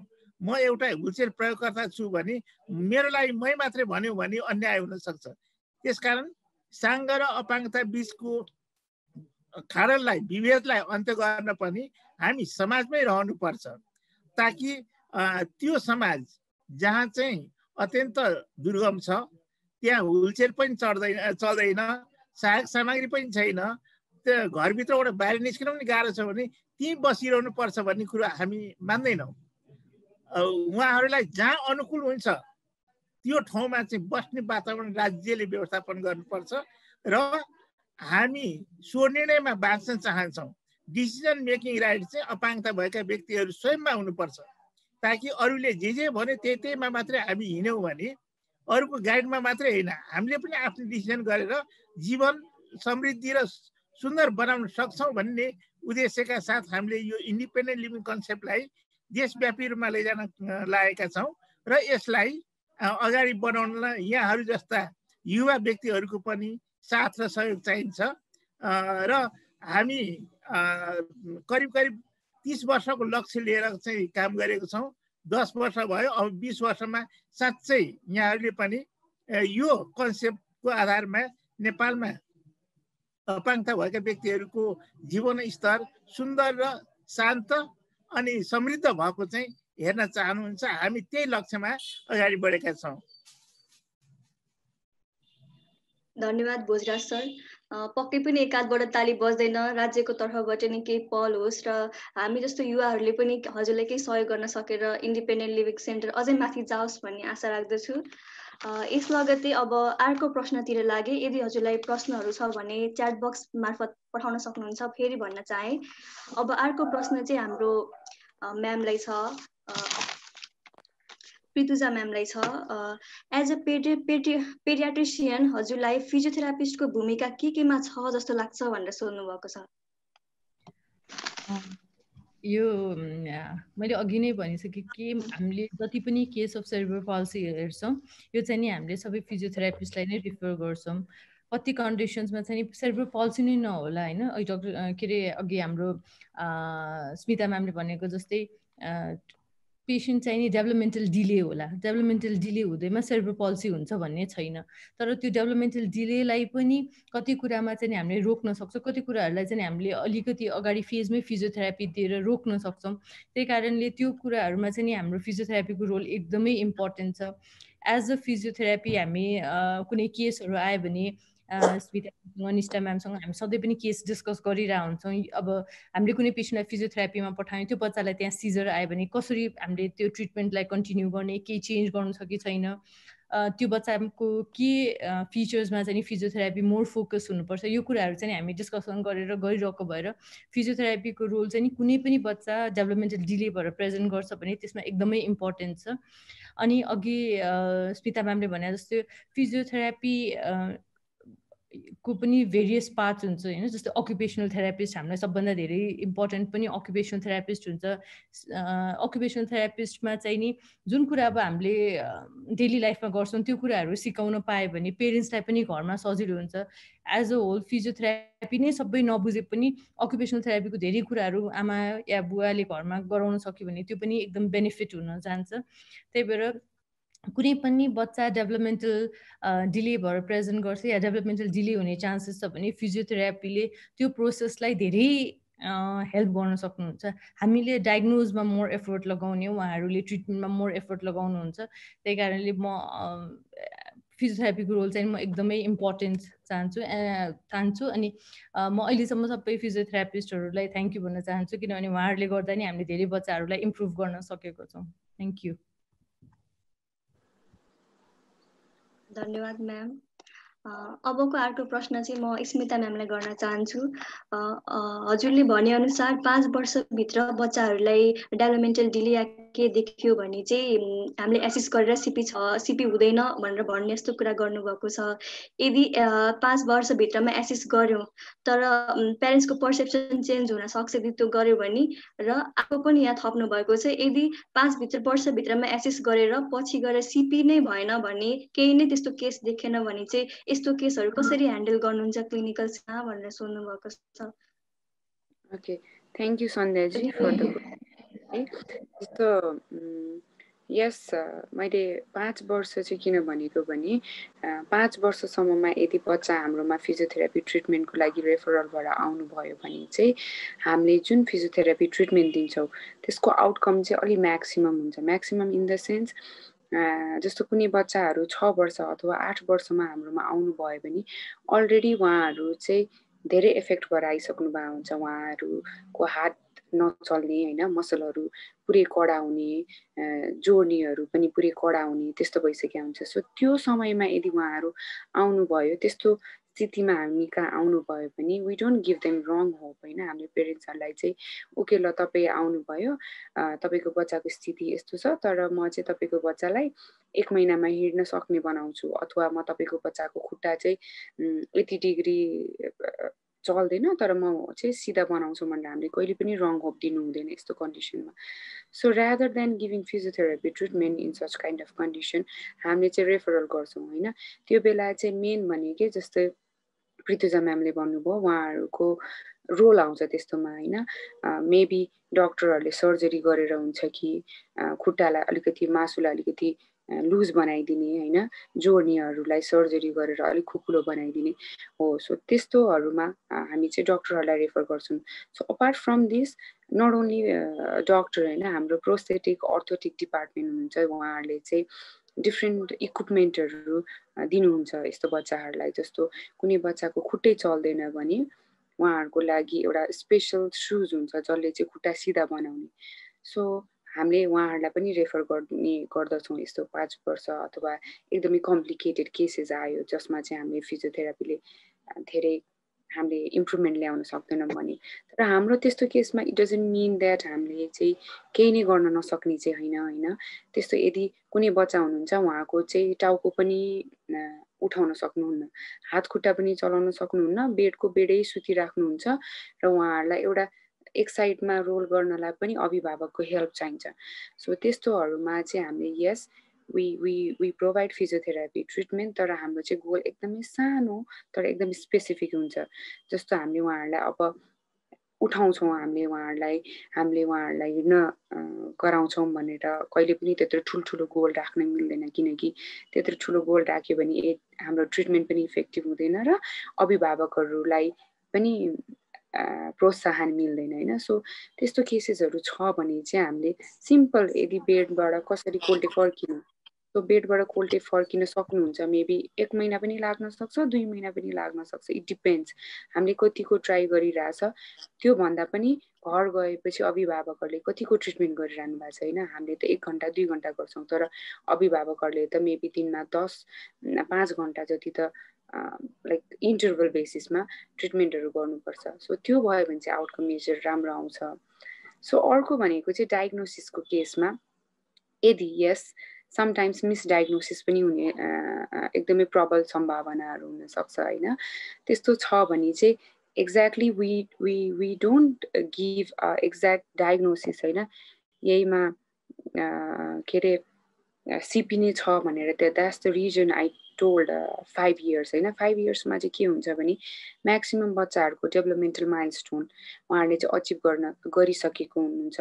सो कुद्न सक्ने, जम्प गर्न सक्ने होइन, सबै चाहिँ गरिसक्नु भएको हुन्छ। So there are certain test जसले चाहिँ 5 वर्षको बच्चाहरूमा चाहिँ थाहा हुन्छ ओके उहाँहरू चाहिँ एक्ज्याक्टली सिपी हो कि होइन भनेर।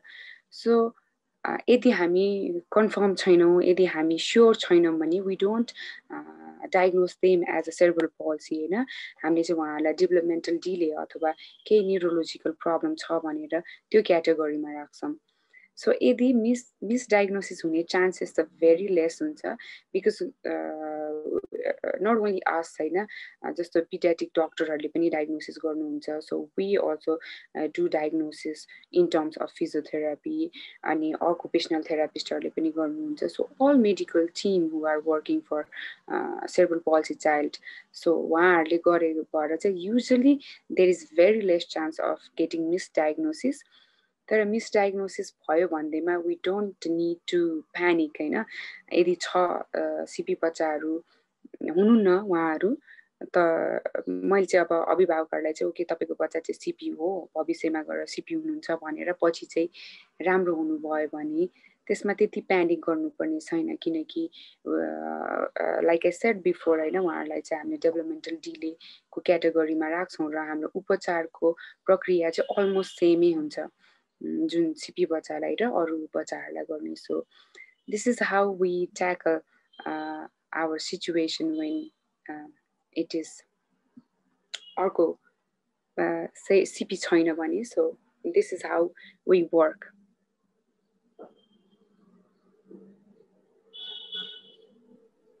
धन्यवाद स्मिता म्याम, हामी सबको मनमा भयो।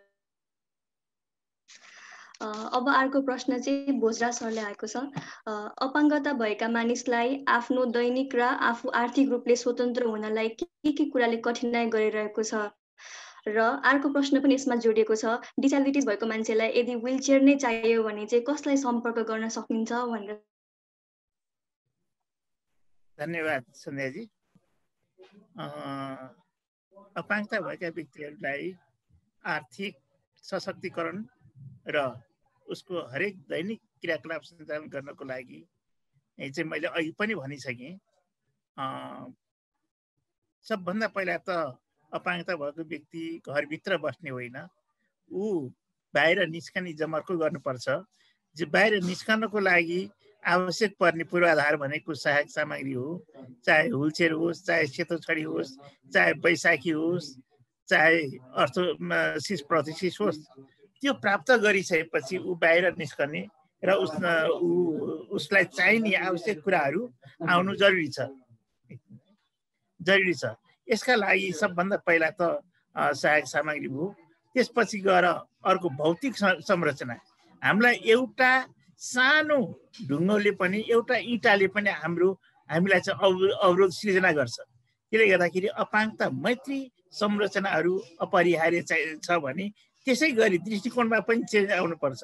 अपाङ्गता भएका व्यक्तिहरू केवल केही पनि गर्न नसक्ने भनेर सोच्ने होइन, यदि अवसर प्राप्त गर्न सक्यो भने यिनीहरू पनि समाजका एउटा अभिन्न अङ्ग हुन्, यिनीहरू पनि समाजलाई रूपान्तरण गर्न सक्छ भन्ने सोच समाजमा पनि हुनु पर्यो र सबै व्यक्तिहरूमा त्यो हुनु पर्यो। ती कुराहरू भइसकेपछि अनि उसको लागि शिक्षा स्वास्थ्य सबभन्दा महत्त्वपूर्ण कुरो छ। ती कुराहरू प्राप्त गरिसकेपछि अनि उसलाई रोजगारी अपाङ्गता भएको व्यक्तिहरूलाई सामाजिक सुरक्षा भत्ता दिँदाखेरि पनि हामीले सुतिकन दिनुपर्छ भन्ने पक्षमा हामी छैनौँ। उसले प्राप्त गरेको सेवा सुविधाबाट राज्यलाई कन्ट्रिब्युसन उसले पनि गर्नुपर्छ। ऊ सधैँ हिँडिरहेको बाटोमा हिँडिरह्यो भने त्यो बाटो सबैका लागि राम्रो बन्न सक्छ। उनी धारामा गइरह्यो भने धारा अपाङ्गता मैत्री बन्न सक्छ, राम्रो बन्न सक्छ। त्यसै गरी होटलहरूमा ऊ गएर केही खानेकुरा खाइरह्यो भने त्यो होटलको सरसफाइ अनि होटल अपाङ्गता मैत्री बन्न सक्छ। अपाङ्गता मैत्री बन्नु भनेको चाहिँ ज्येष्ठ नागरिकको लागि हो, बालबालिकाको लागि हो, अनि महिलाहरूको लागि पनि प्रेग्नेन्ट भएको महिलाहरूको लागि हुने हो, अर्थात् सबैको लागि चाहिँ राम्रो हुन्छ। त्यो भयो भने उनीहरूले आफ्नो जीवन स्तर उकास्न सक्छ। उकास्नेको लागि उसँग भएको क्षमताको आधारमा तालिम चाहियो हैन, त्यो अवसरहरू खोज्नु पर्यो। त्यो तालिम प्राप्त भइसकेपछि बजार व्यवस्थापन गर्न सक्नु पर्यो। यी कुराहरू चाहिँ भइदियो भने उनीहरूले इन्डिपेन्डेन्ट लिभिङ गर्न सक्छन्।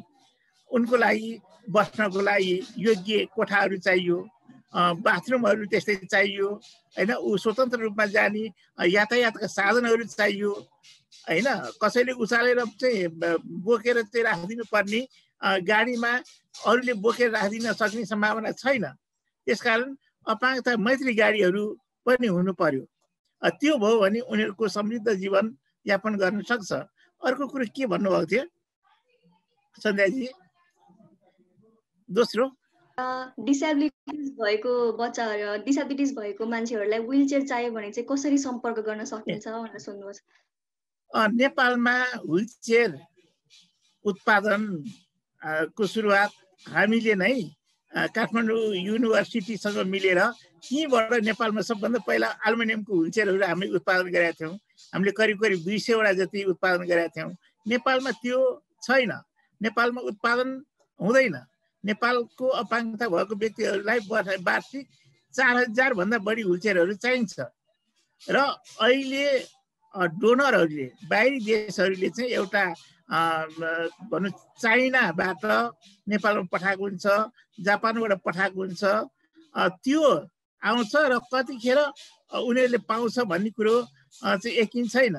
र अपाङ्गता भएको व्यक्ति हाम्रो संस्थाहरूसँग चाहिँ त्यस्ता व्यक्तिहरूको लागि व्हीलचेयर चाहिन्छ भन्यो भने हामीहरूसँग सम्पर्क भयो भने हामीले कहाँ व्हीलचेयर पाउँछौँ त त्यो चाहिँ पत्ता लगाएर उसको मेजरमेन्टको आधारमा उनलाई उपलब्ध गराउनलाई चाहिँ हामी पहल गर्छौँ। अर्को कुरो व्हीलचेयर अपाङ्गता भएका व्यक्तिहरूको लागि नैसर्गिक अधिकार हो, मौलिक अधिकार हो हैन। संविधानमा नेपालमा आवागमन गर्न सक्ने स्वतन्त्र आवागमनको हक हुनेछ भनेर भनेको छ। अरू व्यक्ति त हिँडेर मेचीदेखि महाकालीसम्म जान्छ, हामी हिँड्नलाई चाहिँ खुट्टाले अरू सरह काम गर्दैन।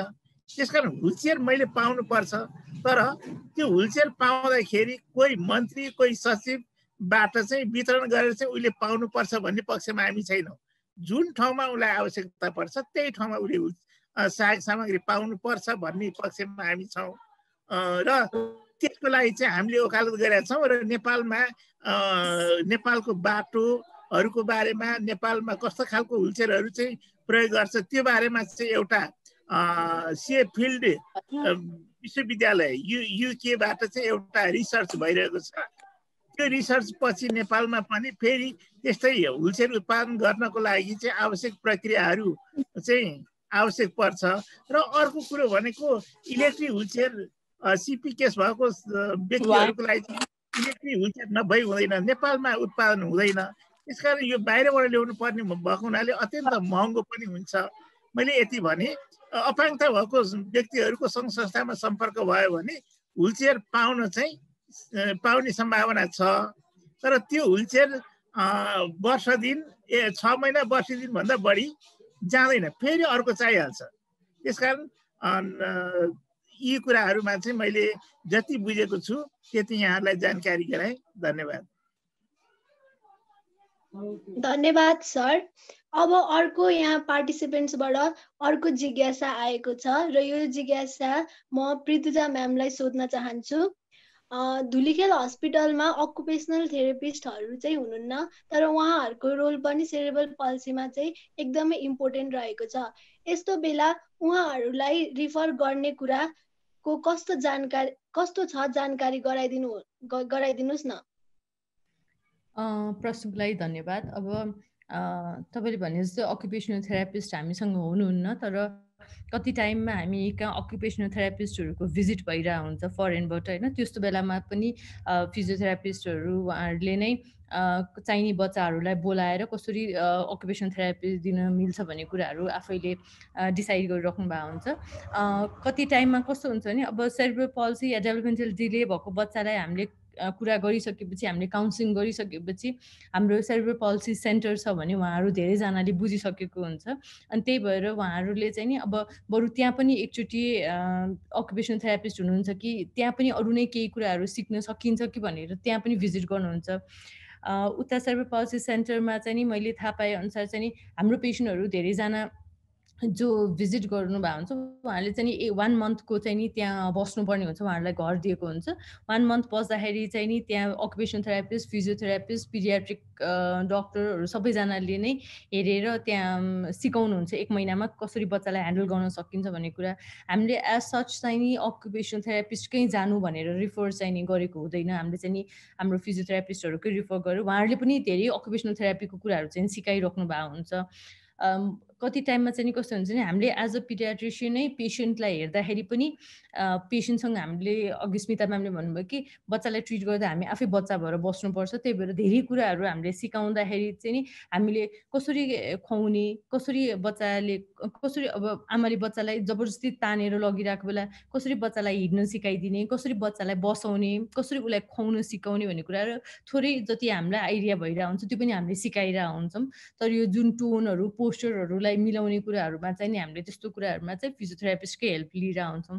तर अकुपेसनल थेरापीको जति नलेज हामीसँग छ त्यो कुरा चाहिँ नि हामीले मदरहरू या पेरेन्ट्सहरूसँग या फ्यामिली मेम्बर्सहरूसँग हामीले पनि सेयर गरेर हुन्छ along with the physiotherapist. Thank you.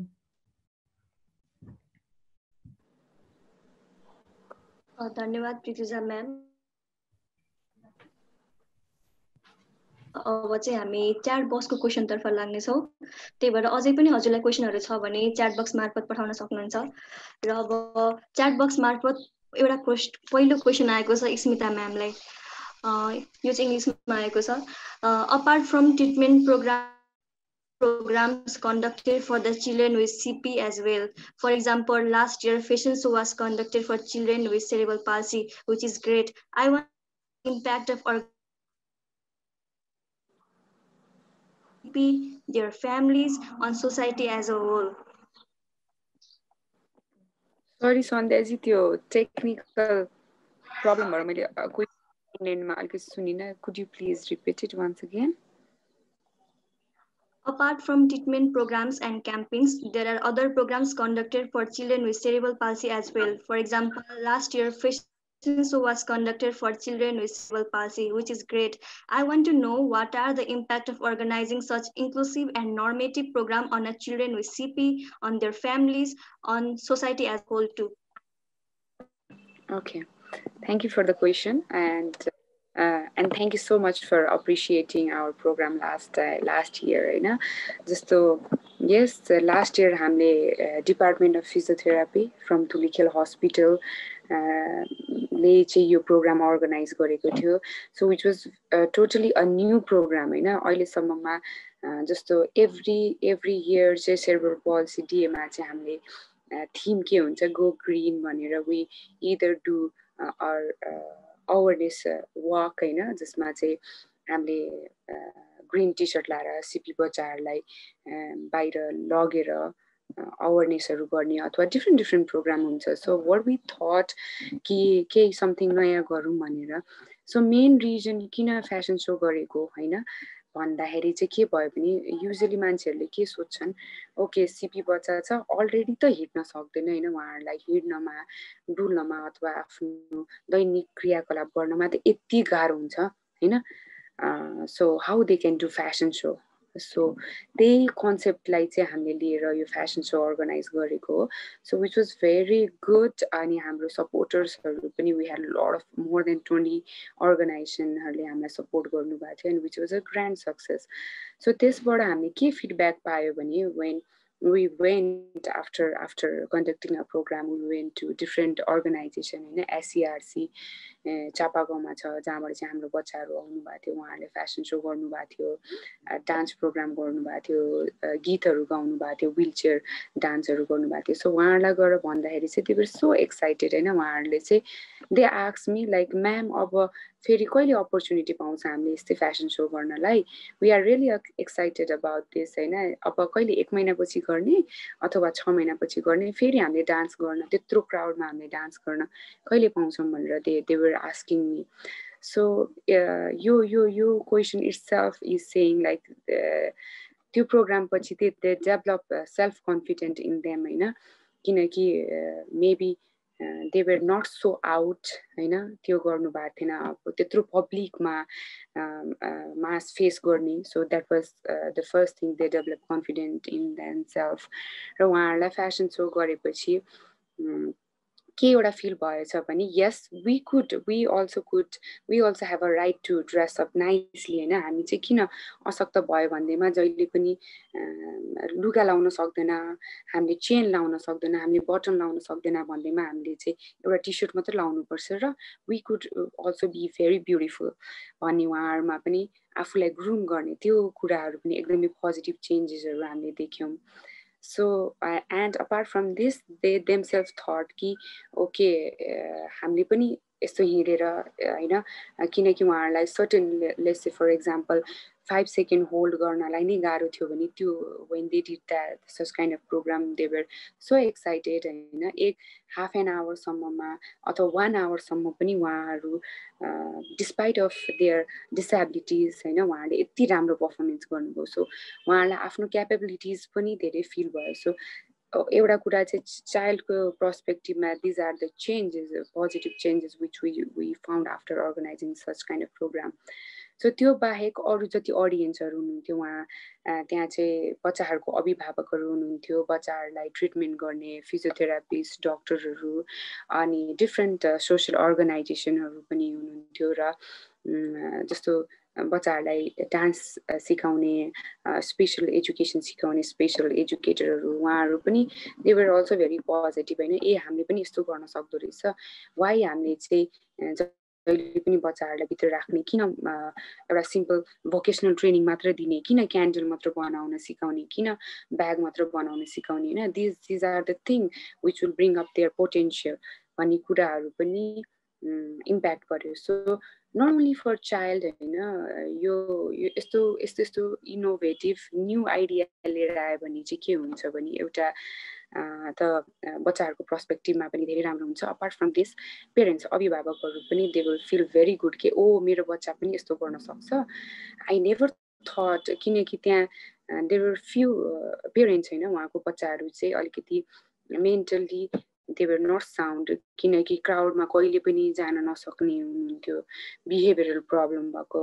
So त्यत्रो क्राउडमा गएर देख्दाखेरि दे वर सो इमोसनल होइन, दे वर लाइक ओके मैले त कहिले पनि इमेजिन गरेको थिइनँ कि मेरो बच्चा चाहिँ यत्रो क्राउडमा फेस गरेर she was so confident. So त्यस्तो कुराहरू गर्यो भने चाहिँ एउटा पेरेन्ट्सको पार्टिसिपेसन लेभल पनि हाई हुन्छ होइन, उहाँहरूले they will know their child potential त्यो कुराहरूमा। सो इन ओभरअल भन्नु पर्दाखेरि यस्तो प्रोग्रामहरू अर्गनाइज गर्यो भने नट ओन्ली फर चाइल्ड होइन, for us also it was a motivation होइन, because हाम्रो त medical field we provide only physiotherapy service, so we went out of our box and we did such kind of program just to motivate cerebral palsy child. So and it was a very first concept in Nepal. So these are the things that was very positive changes in after organizing such kind of program. So I suggest to everyone, especially young generation like you people, is this the program organized? It would be really nice and motivating for everyone, not only the child specific, but nation-wide. Thank you. Thank you, ma'am. अब अर्को फेरि जिज्ञासा पार्टिसिपेन्ट्सहरुबाट आएको छ र यो जिज्ञासा भोजराज सरको लागि छ। अघि भोजराज सरले सरकारको तर्फबाट अपाङ्गता भएको मानिसहरूलाई स्वास्थ्यको के छ भनेर जानकारी गराइदिनु भयो। अहिलेको प्रश्नमा चाहिँ सबैजनाले यो जान्न खोजिरहनु भएको छ कि अपाङ्गता भएको मानिसहरूलाई शिक्षा र रोजगारीमा पनि के सरकारले मद्दत गरेको छ, यसको बारेमा पनि केही बताइदिनुस् न।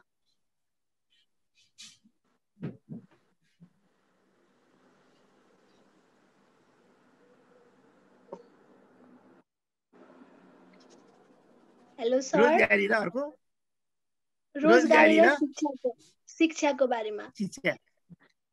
हजुर सर। धन्यवाद। सरकारले अपाङ्गता भएका व्यक्तिहरूको रोजगारीको लागि चाहिँ यसभन्दा पहिला समावेशी आधारमा 45% समावेशी थियो र समावेशी 45%लाई 100% मानेर 5% आरक्षण थियो। अहिले चाहिँ त्यो घटाएर 4%मा ल्याएको छ आरक्षण सरकारी कोटाहरूमा। र अर्को कुरो शिक्षाको क्षेत्रमा हेर्ने हो भने अपाङ्गता भएका व्यक्तिहरूलाई उच्च तहसम्म चाहिँ छात्रवृत्तिको व्यवस्था गरेको छ, स्रोत कक्षाहरू सञ्चालन गरेको छ। त्यहाँ चाहिँ होस्टेलमा बसेर आवासीय रूपमा पढ्नको लागि पनि सरकारले चाहिँ व्यवस्थापन गरेको छ। उनीहरूलाई छात्रवृत्तिहरू दिएको छ, उनीहरूलाई निःशुल्क शिक्षाको व्यवस्था गरेको छ। त्यसमा चाहिँ करिब 381 वटा स्रोत कक्षाहरू छ। त्यसले चाहिँ 10 कक्षासम्म उनीहरूले चाहिँ स्कुलमा स्रोत कक्षामा पढ्छन् र त्यसपछि 10+2 मा भर्ना हुँदाखेरि पनि उनीहरूले छात्रवृत्तिहरूको पाएको हुन्छ। त्यस्तै गरी अरू विषयहरूमा पनि कोटाको आरक्षण भएको हुन्छ पढ्नको लागि, छात्रवृत्तिहरूको व्यवस्था गरेको छ। र सम्भवतः शिक्षामा हेर्दाखेरि सरकारी विद्यालयमा पढ्नेहरू सबैलाई चाहिँ छात्रवृत्तिलाई पनि क ख ग घ भनेर चाहिँ विभाजन गरेर होस्टेलमा बस्नेहरूको लागि तराईमा फरक छ, पहाडमा हिमालमा फरक छ। 4000 देखि 5000 सम्म 10 महिनाको चाहिँ छात्रवृत्ति प्रदान गरे हुन्छ।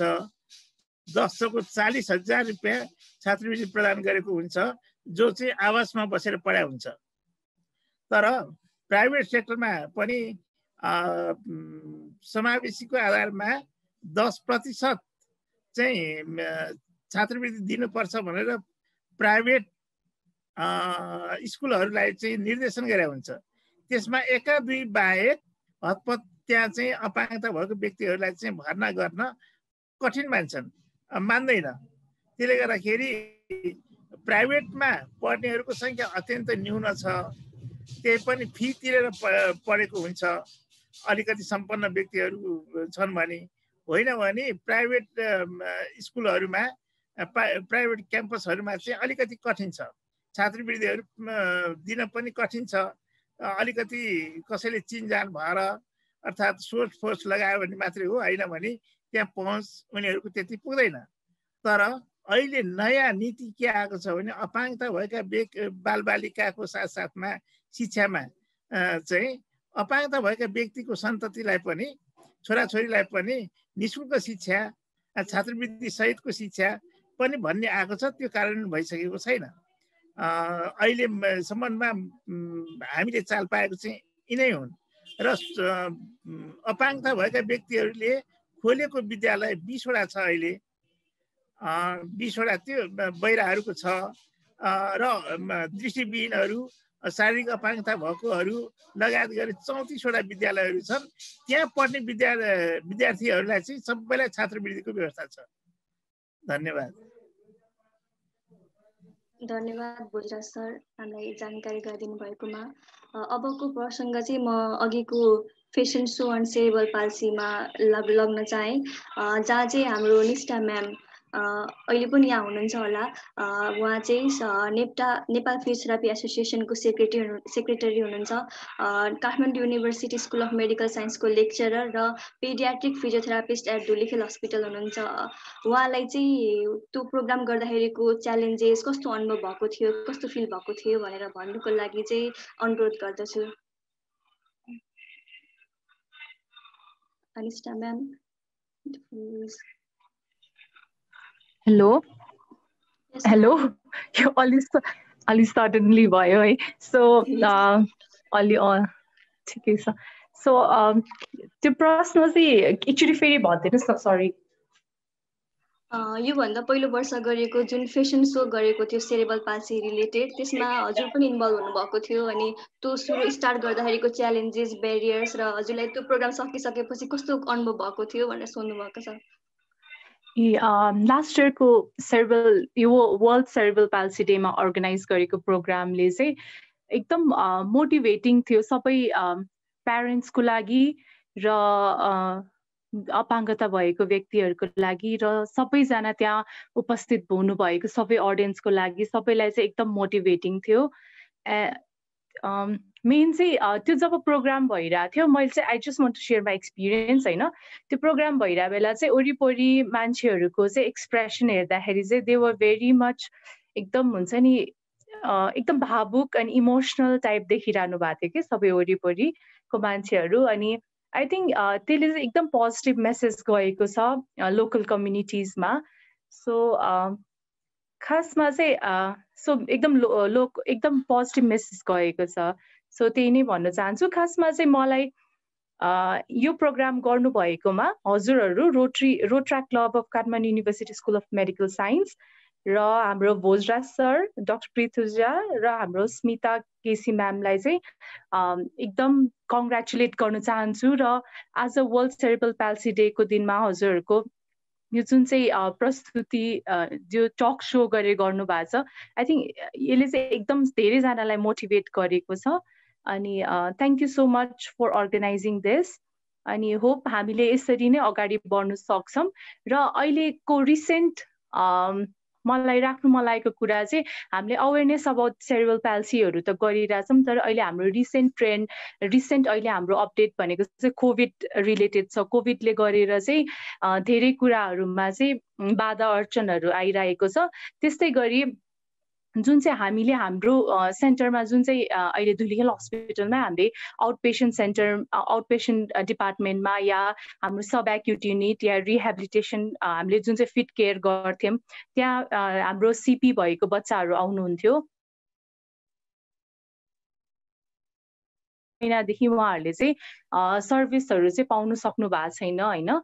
सो यही टिमलाई फेरि म पनि फेरि पिडियाट्रिक डक्टरदेखि लिएर डिसेबिलिटीमा काम गर्नुभएको सेक्टरमा मेन एक्सपर्ट हुनुभएको मान्छेलाई प्लस हामी फिजियोथेरापिस्ट र हामी फिजियोथेरापी स्टुडेन्टहरूले चाहिँ हामीले चाहिँ उहाँहरूको लागि के गर्नु सक्छौँ त भन्ने कुरामा पनि हाम्रो ध्यान आकर्षित गर्नु जरुरी छ जस्तो लाग्छ। सो यो हाम्रो नेक्स्ट केही प्रोग्राम सोच्नु छ भने चाहिँ let's think about something covid related र चिल्ड्रेन विथ डिसेबिलिटिजहरूमा चाहिँ हामीले के गर्नु सक्छौँ भनेर हुन्छ नि अगाडि बढौँ भनेर चाहिँ म चाहिँ सल्लाह दिन चाहन्छु। यहीबाट चाहिँ I would like to close my remark. Sudden थियो तर thank you so much for inviting. Thank you ma'am, thank you for your wonderful words. अब म अर्को प्रश्न चाहिँ डाक्टर प्रितुजा म्यामलाई सोध्न चाहन्छु। हाम्रो पार्टिसिपेन्ट्सहरूबाट जिज्ञासा आएको छ कि अघि हजुरले हाइपरथर्मिक मसिनको बारेमा भन्नुभएको थियो, यसको बारेमा अलिकति केही इलाबोरेट गरिदिनुहोस् न। प्रश्नको लागि धन्यवाद। हाइपोथर्मिक मसिन भनेको चाहिँ नि हामीले युजुअली फर्स्टमा भन्नुपर्दा हामीले जुन बच्चाहरू डेलिभरी रुममा या डेलिभरी भएपछि सिजरियन सेक्सन होस् या नर्मल डेलिभरी होस्, त्यो मोडबाट डेलिभरी भएपछि जुन बच्चाहरू रुँदैन त्यो बच्चाहरूलाई हामीले इनिसियल न्युबर्न रिससिटेसन चाहिँ नि अपरेसन थिएटर या त लेबर रुममै गर्छौँ। अब त्यो बच्चाहरूलाई एनआइसियू शिफ्ट गरेपछि हामी बच्चाहरूलाई चाहिँ नि पेरिनेटल एस्फाइक्सिया भयो भनेर हाम्रो डायग्नोसिस गर्छौँ।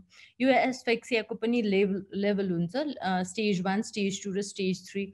युजली हामीले अब बच्चा स्टेज 1मा छ भने भोलिपछि सेरेब्रल पल्सी हुन सक्ने चान्सेस कति हुन्छ भन्ने, स्टेज 2 भयो भने कति हुन्छ भन्ने कुराहरूलाई चाहिँ नि हामीले सधैँ नै काउन्सिलिङ गरिरहेको हुन्छ। तर यो हाइपोथर्मिक कुलिङ मसिन चाहिँ नि अहिले हाम्रो हस्पिटलमा इन्स्टल गर्नुको मेन रिजन चाहिँ नि इन्सिडेन्स अफ पेरिनेटल एस्फाइक्सियालाई नै घटाउनु हो, इन्सिडेन्स अफ सेरेब्रल पल्सीलाई नै घटाउनु हो। यो हाइपोथर्मिक कुलिङ मसिनले चाहिँ नि हाइपोथर्मियाले गर्दाखेरि चाहिँ नि जुन पेरिनेटल एस्फाइक्सियाले गरेर दिमागमा जति नै असर पर्छ, यो वाइट म्याटर ड्यामेजहरू हुनसक्छ, यो इन्सिडेन्सलाई चाहिँ नि घटाउँछ, यसले चाहिँ नि प्रोटेक्सन दिन्छ।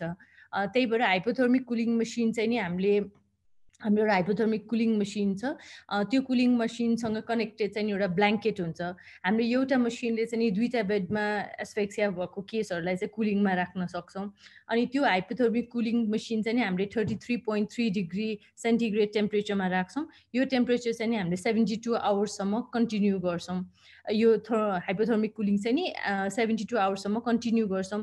यो 72 आवर्समा कन्टिन्यू गर्नुभन्दा अगाडि चाहिँ बच्चा कति आवर्स अफ लाइफमा प्रेजेन्ट गरेको छ त्यो हामीले हेर्छौँ। युजली बाहिर डेलिभरी भएको बच्चाहरू आउँदाखेरि चाहिँ नि हाइपोथर्मिक कुलिङमा राख्न कहिलेकाहीँ फिजिबल हुँदैन, 12 घन्टा 24 घन्टापछि आउनुहुन्छ। तर जुन बच्चाहरू 6 आवर्स या 12 आवर्सभन्दा अगाडि नै आइपुग्नुहुन्छ त्यो बच्चाहरूलाई चाहिँ हामीले हाइपोथर्मिक कुलिङमा राखेर ट्रिटमेन्ट गर्ने गरेको छौँ। हाम्रो इनबर्न बेबिजहरूलाई त हामीले 1 आवरमा शिफ्ट गरेर हाइपोथर्मिक कुलिङमा स्टार्ट गरिहाल्छौँ। कहिलेकाहीँ कस्तो हुन्छ नि, अब बाहिरबाट आएको बच्चाहरूलाई हाइपोथर्मिक कुलिङमा नराख्न सके पनि हाम्रो मेन एम भनेको चाहिँ नि हाइपोथर्मिया चाहिँ नि जेनरेट गर्ने हो। अब त्यो हाइपोथर्मिया जेनरेट गर्नलाई चाहिँ नि हाइपोथर्मिक कुलिङमा बच्चा राखे पनि फरक परेन। अर्को चाहिँ नि हामीले जुन रेडियन्ट वार्मरको टेम्परेचर त्यो अफ गर्ने, त्यसलाई चाहिँ नि हामीले बच्चालाई रुम टेम्परेचरमा राख्छौँ। न्युबर्न बेबिजहरूलाई चाहिँ हामीले रेडियन्ट वार्मरमा हिट होस्, बच्चाको हिट लस नहोस् भनेर राख्छौँ। तर पेरिनेटल एस्फाइक्सियाको ट्रिटमेन्टमा चाहिँ नि बच्चा जति नै हाइपोथर्मियामा भयो त्यति नै ब्रेन ड्यामेजको चान्सेस कम हुन्छ। त्यही कारणले यो हाइपोथर्मिक कुलिङलाई चाहिँ हामीले इनिसिएट गरेको छौँ। अहिलेलाई चाहिँ नि हामीले एउटा मसिनले 2टालाई युज गरिरहेछौँ। तर इनकेस त्यस्तो नभएको कारणमा चाहिँ हामीले बच्चालाई रुम टेम्परेचरमा राखेर पनि ट्रिटमेन्ट दिइरहेछौँ। अनि हाम्रो एकजना फ्याकल्टीले चाहिँ नि हाइपोथर्मिक कुलिङमा राखेको बच्चाहरूको चाहिँ नि पछि आउटकम के हुन्छ भन्ने कुरामा पनि स्टडी गरिराख्नु भएको छ। त्यो साथसाथ चाहिँ अब हाइपोथर्मिक कुलिङमा राख्दाखेरि चाहिँ बच्चाको दिमागमा कतिको चेन्जेस आउँछ भन्ने कुरा हेर्नलाई चाहिँ हामीले एनआइसीमा आजभोलि एम्प्लिट्युड इन्टिग्रेटेड इइजी, जुन इइजी हामीले ठुलो मान्छेलाई मात्र गर्थ्यौँ, आजभोलि हामीले न्युबर्न्समा पनि स्टार्ट गरेका छौँ। यो हाइपोथर्मिक कुलिङमा बसोस् या नबसे पनि जुनसुकै बच्चालाई इइजी गर्दाखेरि पनि पछि काउन्सिलिङ गर्न सजिलो हुने भएर हामीले हाइपोथर्मिक कुलिङ अलङ विथ यो एइजीलाई चाहिँ नि कन्टिन्यू स्टार्ट गरिरहेछौँ अहिले। Thank you. धन्यवाद पितुजा म्याम। अबको अर्को प्रश्न चाहिँ हाम्रो स्मिता म्यामलाई आएको छ। अघि मैले भनेअनुसार फिट केयर फर सेरेब्रल पाल्सीको चिल्ड्रेनहरूको लागि फिट केयर स्थापना गर्दाखेरिको च्यालेन्जेसहरू कस्तो थियो, के सोचेर गर्नुभएको थियो र यसको मोटिभहरू के हो भनेर सोध्दै हुनुहुन्थ्यो। Okay, thank you सन्ध्याजी for the question. है जस्तो फिट केयर भनेको चाहिँ अहिले नयाँ पद्धति हो हामीले जुन फिजियोथेरापीमा सेरेब्रल चिल्ड्रेनहरूलाई गर्दछौँ। त्यो भनेको चाहिँ functional intensive therapy specially for cerebral palsy child होइन। यसमा चाहिँ हामीले के गर्छ भने जस्तो मैले अघि नै भनिसकेँ, हामीले फिजियोथेरापीमा डिफ्रेन्ट टेक्निक लाएर सेरेब्रल पाल्सी चाइल्डहरूलाई ट्रिटमेन्ट गर्छौँ। सो यसमा चाहिँ के गर्छ भने विशेष चाहिँ यदि कोही बच्चाहरू आफ्नो एबिलिटी अनुसार गर्न सक्नुहुन्न, यदि उहाँहरूले खान सक्नुहुन्न होइन, कोही पेरेन्ट्सले को कम्प्लेन चाहिँ के छ भने मेरो छोरी बच्चा छ सेरेब्रल पाल्सी भएको, तर उसको ऊ चाहिँ 16 इयर्सको छ बट टोइलेटिङहरू गर्न सक्नुहुन्न, किनकि उहाँ चाहिँ बस्न सक्नुहुन्न होइन, उहाँ चाहिँ बेडको बेडै हुनुहुन्छ, बस्न सक्नुहुन्न। उहाँहरूको त्यस्तो कम्प्लेन छ भने चाहिँ हामीले चाहिँ यो फिट केयरमा चाहिँ के गर्छौँ भने त्यही गोललाई फोकस गरेर अब कसरी बच्चाहरूलाई बसाउने त टोयलेटमा कसरी ट्रेनिङ गराउने सो त्यस्तो चाहिँ आर्टिफिसियल टोयलेट क्रिएट गरेर हुन्छ कि हैन यदि टोयलेटमै लगेर उहाँहरूलाई बसाएर किनकि जस्तो रुममा फिजियोथेरापी गर्नु ओपिडी बेसिसमा फिजियोथेरापी गर्नु र साँच्चीकै त्यही इन्भाइरोमेन्टमा रियल इन्भाइरोमेन्टमा ट्रिटमेन्ट गर्नु इज अ युज डिफरेन्ट हैन सो यो फिट केयरमा चाहिँ हामीले त्यही नै इन्भाइरोमेन्टमा लगेर गर्छौँ सो हामीले चाहिँ के गर्छ भने यसमा नट ओन्ली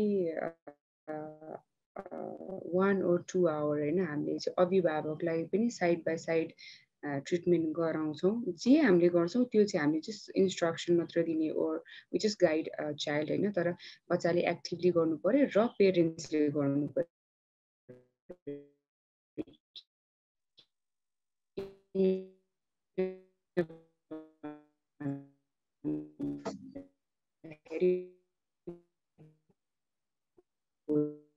गरेर घर गएपछि त बेलुका 5 बजेसम्म दिनमा 7 देखि 8 घण्टासम्म फिजियोथेरापी ट्रिटमेन्ट गर्छौँ तर त्यसको अर्थ यो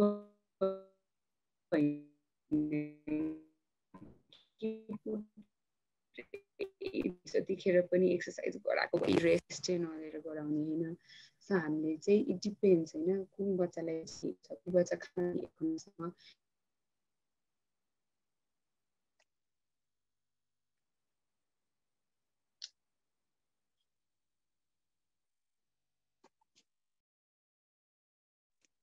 hello Smita ma'am hello ma'am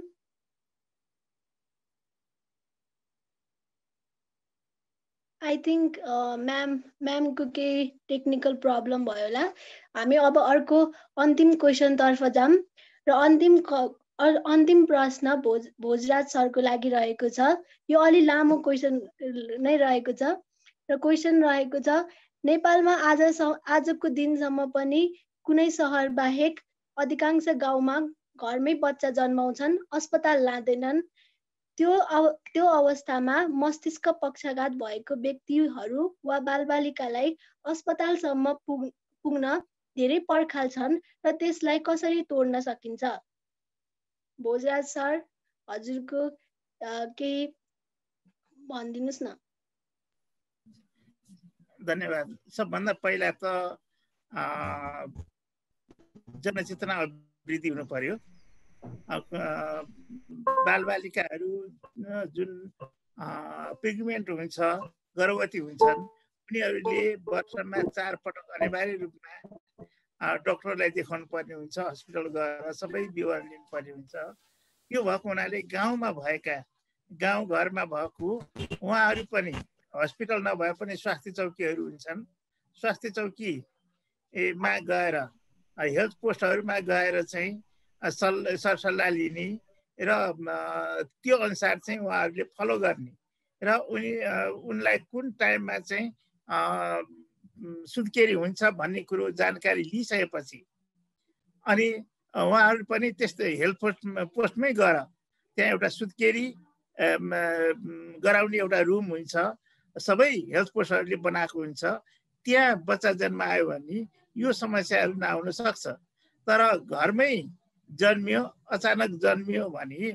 त्यतिखेर चाहिँ विभिन्न कारणले गर्दाखेरि इन्फेक्सन हुन सक्छ बच्चाहरूलाई असर पर्न सक्छ त्यसलाई चाहिँ सकेसम्म चाहिँ हस्पिटलमा गएर हेल्थ पोस्टहरूमा गएर त्यहाँ स्वास्थ्य स्वयंसेविका प्रत्येक वार्डमा हुन्छ स्वास्थ्य स्वयंसेविकालाई को व्यक्तिले कुन महिनामा बच्चा जन्माउँदैछ भन्ने कुरो सबै रेकर्ड राखेको हुन्छ ती कुराहरूलाई चाहिँ मनन गरेर चाहिँ अभिभावक जो व्यक्तिहरू छन् उसको परिवारको मानिसहरूले चाहिँ विशेष ध्यान दिन सक्यो भने उनीहरूले घरमा सुत्केरी गराउन चाहँदैन र हेल्थ पोस्टमै गएर सुत्केरी गराउँछ जसले गर्दाखेरि सानातिना समस्याहरूलाई त सहजै त्यहाँ हुन्छ यदि त्यहाँ सुत्केरी गराउन सकेन भने विशेष किसिमले हेलिकप्टरबाट पनि सुविधा सम्पन्न ठाउँमा लगेर सुत्केरी गराएको हामीले पाउँछौँ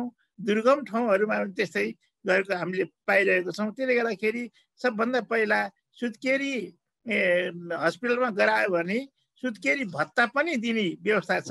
यो चाहिँ सबै नागरिकहरूले, सबै महिलाहरूले यो बारेमा चाहिँ जानकारी प्राप्त गर्न सक्यो भने उहाँहरूले चाहिँ घरमा बच्चा जन्माउनको लागि प्रयास गर्दैन। त्यो गर्न सक्यो भने राम्रो हुन्छ। अन्यथा कहीँ दिएको डेटभन्दा अगाडि भयो भने त्यो चाहिँ अचानक अप्रत्याशित हुन सक्ला। तर प्रत्येक वार्डमा स्वास्थ्य चौकीहरू भएको हुनाले चाहिँ यो समस्यालाई रोक्न निराकरण गर्न चाहिँ सक्छ होला जस्तो लाग्छ। धन्यवाद। धन्यवाद भोजराज सर। च्याट बक्समा धेरै प्रश्न आए तापनि समयको पाबन्दीले हामी सबैको प्रश्नको उत्तर चाहिँ लिन सकिरहेका छैनौँ। तर हामीले इम्पोर्टेन्ट लाग्ने, सबलाई फाइदामूलक हुन्छ, यो जानकारी हुनुपर्छ भन्ने कुरा चाहिँ हामीले सोधेर सकिसकेका छौँ। र यति भन्दै सायद सबै दर्शकहरूले पक्कै पनि केही सिकेर र मनको जिज्ञासा मेटेर आजको कार्यक्रमबाट सेरेब्रल पाल्सी भनेको के हो भनेर कसैले सोध्यो भने चाहिँ दुईचोटि सोच्नु पर्दैन होला भन्दै म धन्यवाद मन्तव्य राख्न संयमता बज्राचार्यजीलाई हार्दिक अनुरोध गर्दछु। धन्यवाद सन्ध्या।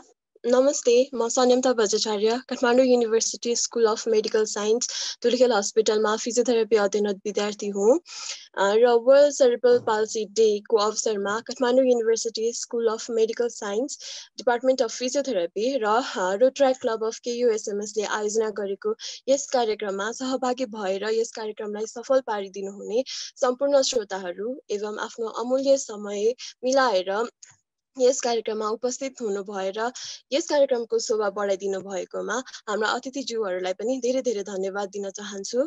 र यससँगै कार्यक्रमको सञ्चालनको लागि जुम लिङ्क पनि प्रदान गरेर सहयोग गरिदिनु हुनु भएकोमा रोटरी क्लब अफ KUSMSलाई धेरै धेरै धन्यवाद दिन चाहन्छु। र अब भने हाम्रा अतिथिज्यूहरूको लागि सम्मान स्वरूप ई सर्टिफिकेट प्रदान गर्ने पालो भएको छ र त्यसका लागि स्क्रिनमा यी सर्टिफिकेट्सहरू डिस्प्ले गरिदिन म अनुरोध गर्दछु। यो सर्टिफिकेट्सहरू हजुरहरूलाई इमेल मार्फत प्रदान गरिनेछ र अन्त्यमा आजको यस कार्यक्रम आज राति 8 बजेसम्ममा रोटरी क्लब अफ KUSMSको पोस्टसँगै युट्युबमा पनि हेर्न सकिने जानकारी दिँदै पुनः एकपटक Kathmandu university school of medical sciences department of physiotherapy Dhulikhel hospital र यहाँ अध्ययनरत सम्पूर्ण फिजियोथेरापीका विद्यार्थीहरूको तर्फबाट पनि यहाँका श्रोताहरूमा आभार व्यक्त गर्न चाहन्छु। धन्यवाद।